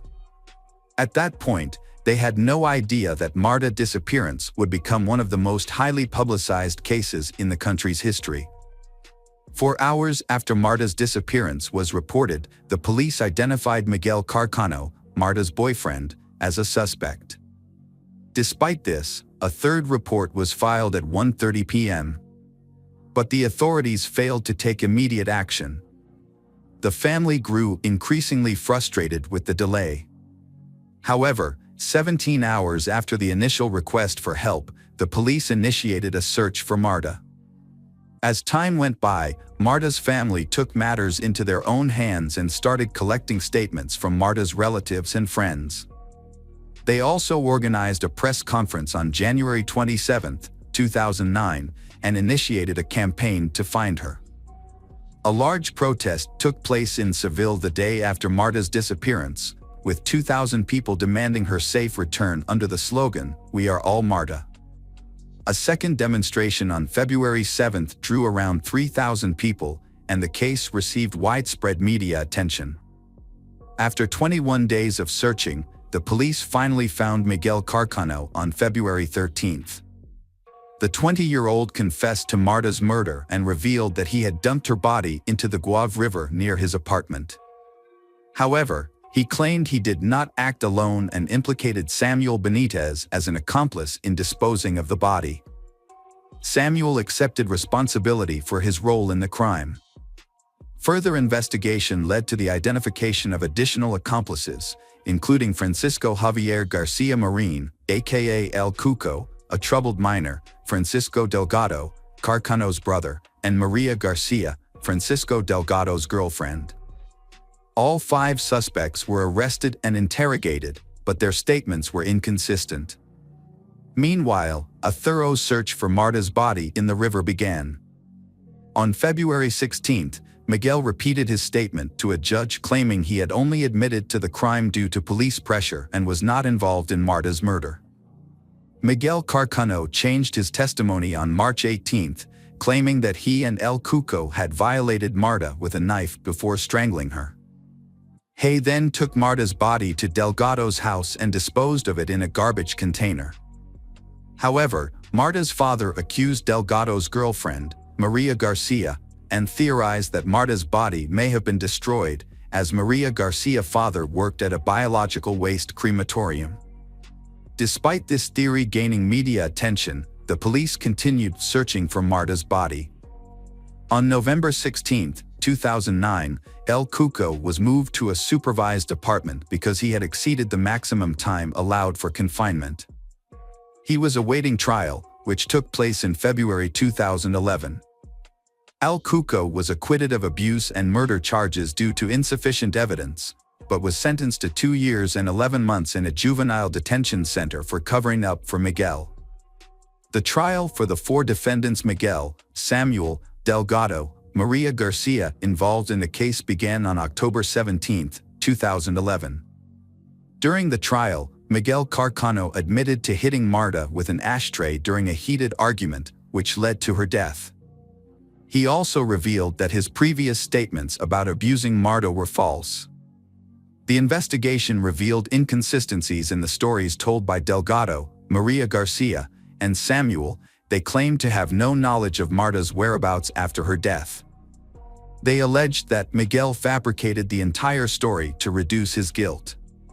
However, forensic analysis uncovered incriminating evidence. On November 22, 2011, the forensic police discovered traces of Marta's blood on Miguel's jacket.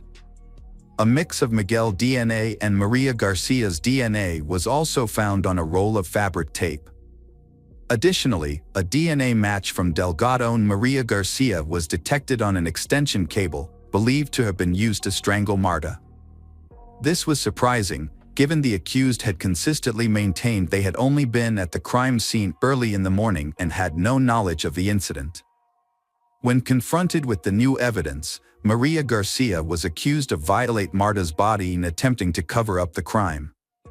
A detailed analysis of the crime scene revealed up to 5 fingerprints on 3 alcohol bottles, with 1 belonging to El Cuco. As the investigation drew to a close, the 4 suspects were under intense scrutiny from the public. Their trials were heavily guarded by the police, and the prosecution presented a substantial case against Miguel, Samuel, Delgado, and Maria Garcia. The trial involved 90 witnesses, including national police officers and experts. The prosecution also presented 30,000 pH monitorings, crime scene photographs, DNA evidence, and other items found at the house on Leon 13. The trial sparked a massive public outcry, drawing large crowds that pushed against the police barrier. The public requested to view Marta's body and also wanted to catch a glimpse of Miguel, the accused.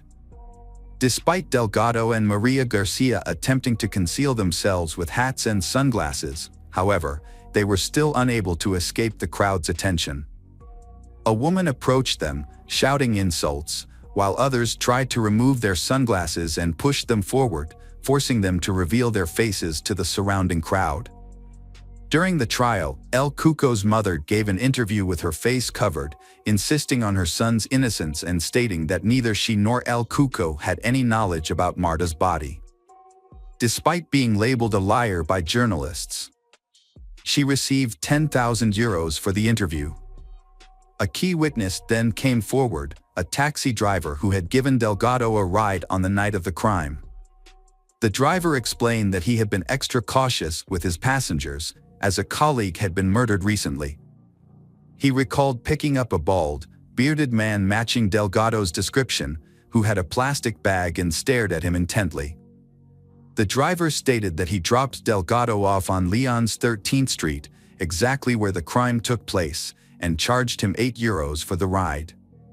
However, Delgado's defense lawyer questioned the driver's statement, pointing out that the fare for the 2-kilometer ride should have been €5, not €8, which cast doubt on the driver's testimony.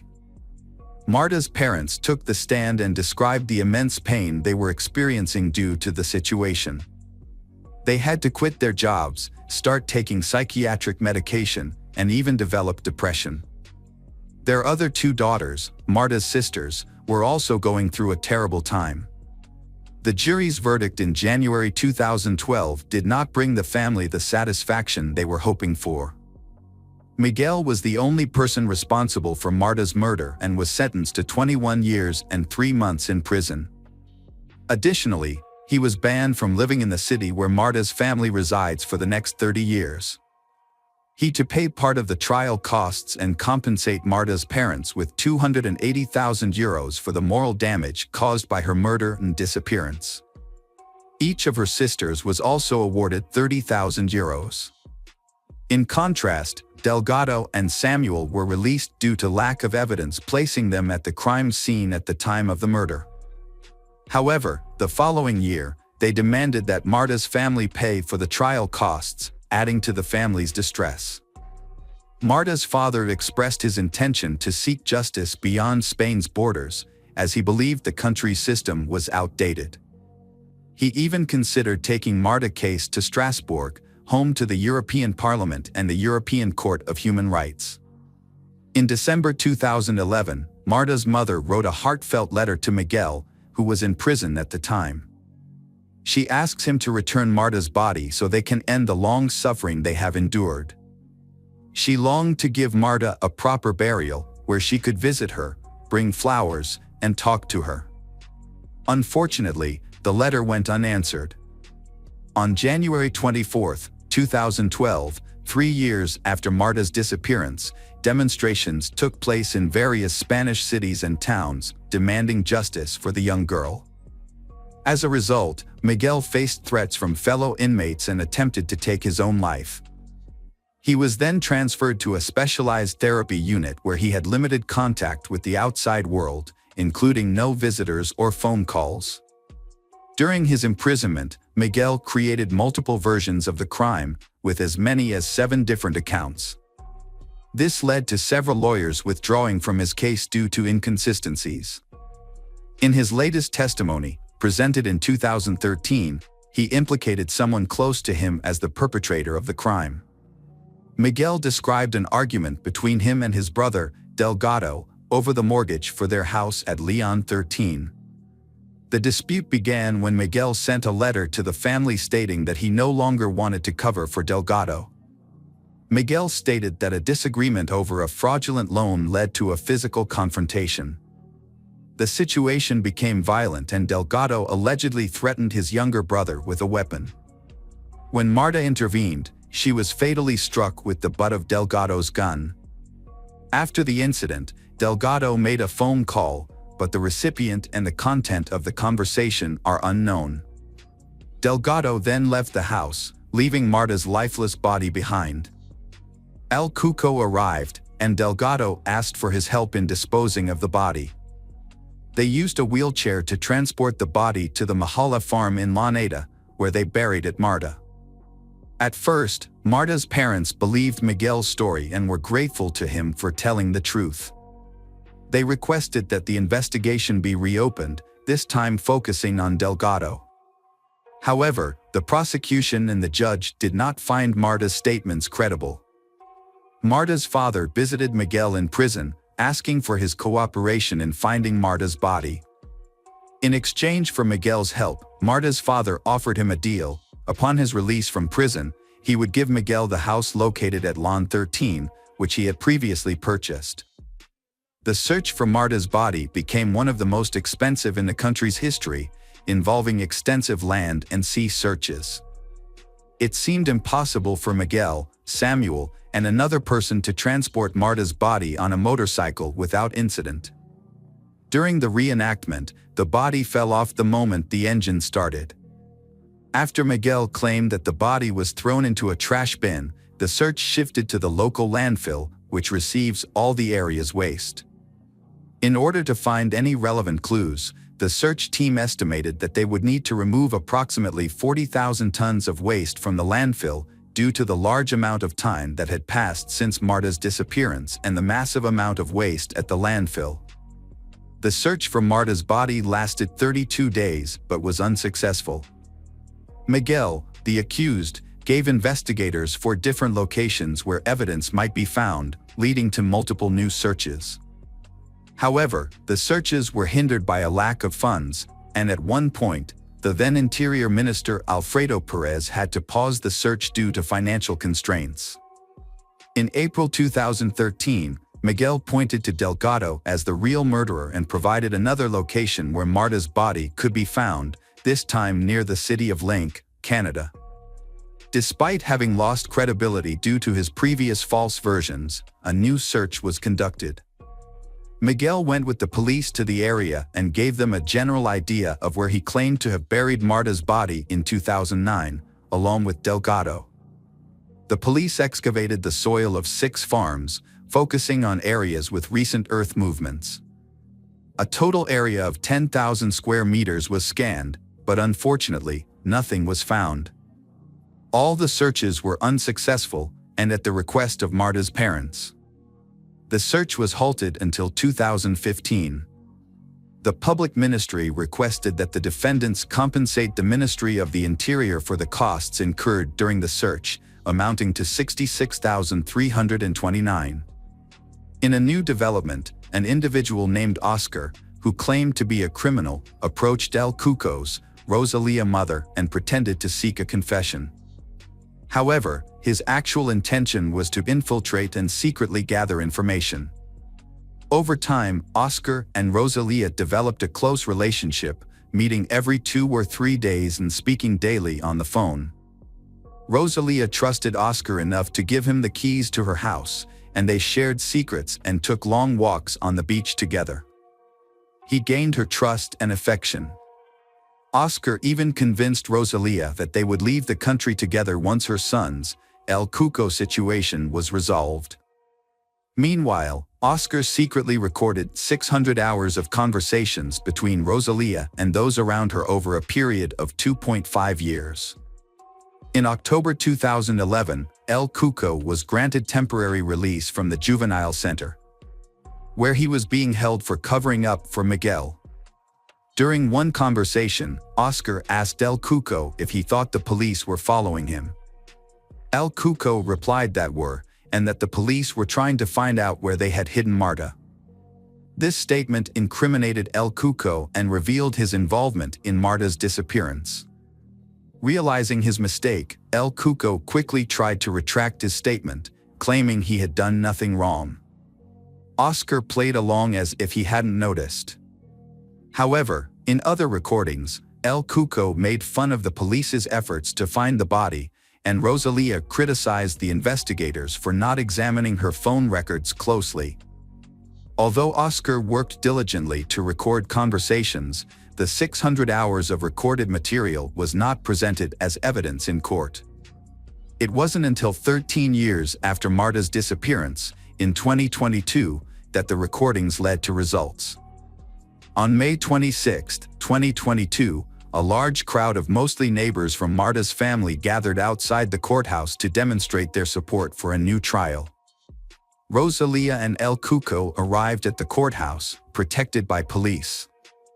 El Cuco was fully covered, wearing a hoodie, sunglasses, gloves, and a mask. Rosalia wore sunglasses, a mask, and a headscarf. In 2011, El Cuco claimed he wasn't at the scene of the crime on Lyon 13th Street. El Cuco said he had gone home around 11:30 p.m. with friends and met his mother's partner, Oscar, who was taking out the trash. Oscar then went upstairs to his apartment and stayed there for the rest of the night. Rosalia claimed she had gone out for drinks with Oscar around 11:30 p.m. and returned home around 1:30 a.m. on January 25th, finding her son asleep. El Cuco admitted that on January 24th, Miguel contacted him for assistance after killing Marta. Miguel requested his help in burying Marta's body, along with Samuel. They used Rosalia's vehicle to travel to Lyon 13, where Delgado is also there. During this time, Rosalia, El Cuco's mother, stayed at a bar until 4:30 in the morning. Upon returning home, she found her son missing. In the end, El Cuco and Rosalia were charged with perjury for hindering prosecution. As a result, El Cuco and Rosalia were sentenced to 2.5 years in prison on June 9, 2022. The judge also imposed a fine of €1,144 on each of them, as well as ordering them to pay €30,000 in civil liability to Marta's parents. Despite the sentencing and fines, Marta's parents were more concerned with finding their daughter's body than seeking monetary compensation. In the same year, the investigative judge allowed an expert to access the mobile phones of Miguel and Marta. Notably, Miguel gave his consent for his phone to be examined, believing it would reveal evidence pointing to Delgado as the actual perpetrator. The primary objective of the investigation was to locate Marta's body, which remained missing. 13 years after Marta's murder, the civil court decided to close the investigation into the search for her body in November 2022.